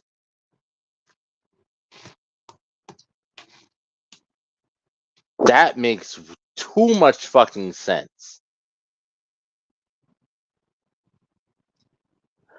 Oh my god. Damn it. Fuck. Damn, that really fucks me up. Holy shit. All right. Wow. I gotta shake that off. Fuck. Wow. That threw me off. Yeah. So yeah. Final remarks. Judge Dredd versus Riddick. Wow. Um. For me, on my side, I'm like, again, I'm definitely more on the Riddick side of things. I agree so much with his character, so fucking much. I truly believe that like no one, and you should allow no one to essentially control your freedom. No one should be able to dictate what you think, how you feel, and what you do. It should be solely based on your morality, in a sense. Um, unless you have some really fucked up levels of morality, and then you really gotta, you got. Then maybe you should let somebody take the wheel. You should probably let Jesus take the wheel at that moment in time. Um, but I definitely agree. If you're somebody that's trying to really stay out of the way of everyone else, you don't really want to fuck with nobody else. Don't break that. That's perfectly fine. That's perfectly okay. Do your own thing. Be in your own world. As long as it's not hurting nobody else, the fuck does it matter? You know what I mean? And protect your peace at all costs. Protect your motherfucking peace at all costs. Because at the end of the day, that peace is all we really got in this world, is that peace. So protect that peace at all. Peace is a lie, but it's fun for why you have it. You know what I mean? Because we say peace is a lie because that is a Sith code. Peace is a lie. There's only passion.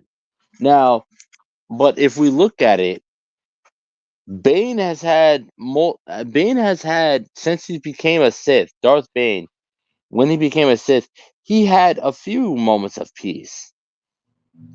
Especially if you take a look at at the third book, where he has his own estate now. He has a whole fucking underground of people running information for him.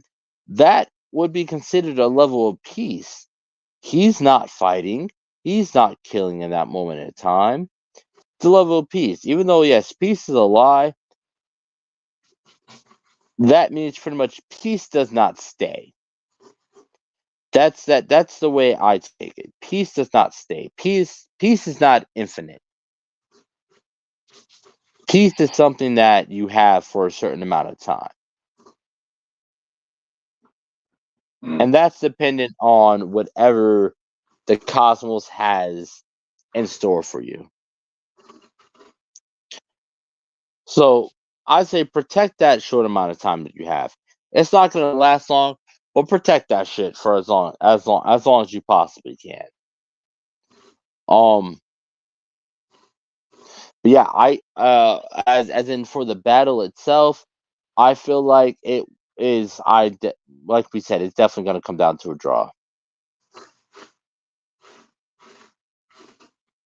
It's going to come down to a draw. I don't know. If y'all feel differently, by all means, chime in. Let us know. Drop a comment, like, subscribe, share, because we got more coming for y'all. We're not stopping no time soon. Y'all gonna love us whether you love us or you hate us. Even if you hate us, that still means that you watch our episodes, and we appreciate y'all for that, for hating on us.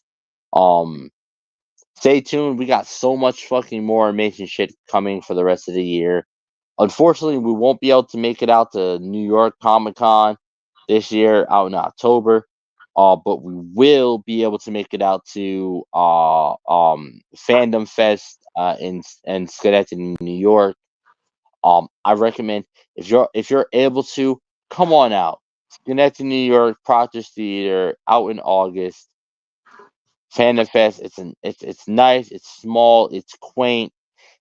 The lines aren't fucking crazy to see, to see the celebrities. Phil Lamar, as of right now, one of the many voices of our childhood. Phil Lamar's going to be there out at Fandom Fest in Schenectady, New York. At Proctor's Theater. It's going to be a great time. Come on out, show your face, show your love, and let everyone know that you're a real level 7 by heading to our website and getting yourself a level 7 shirt or sweatshirt. Or you can just let them know that you're part of Bo-Katan's 2% that want her to sit on their face and get our 2% sweatshirt or t-shirt. It's all up there. Check it out. Buy now. It's all available. And of course, as always, fuck prep time. Fuck prep time. Thank you. We'll see y'all next week for another amazing episode. I'm Pat Maximus. We're here with everyone's favorite demigod, Lord Triage. See y'all next week. Peace.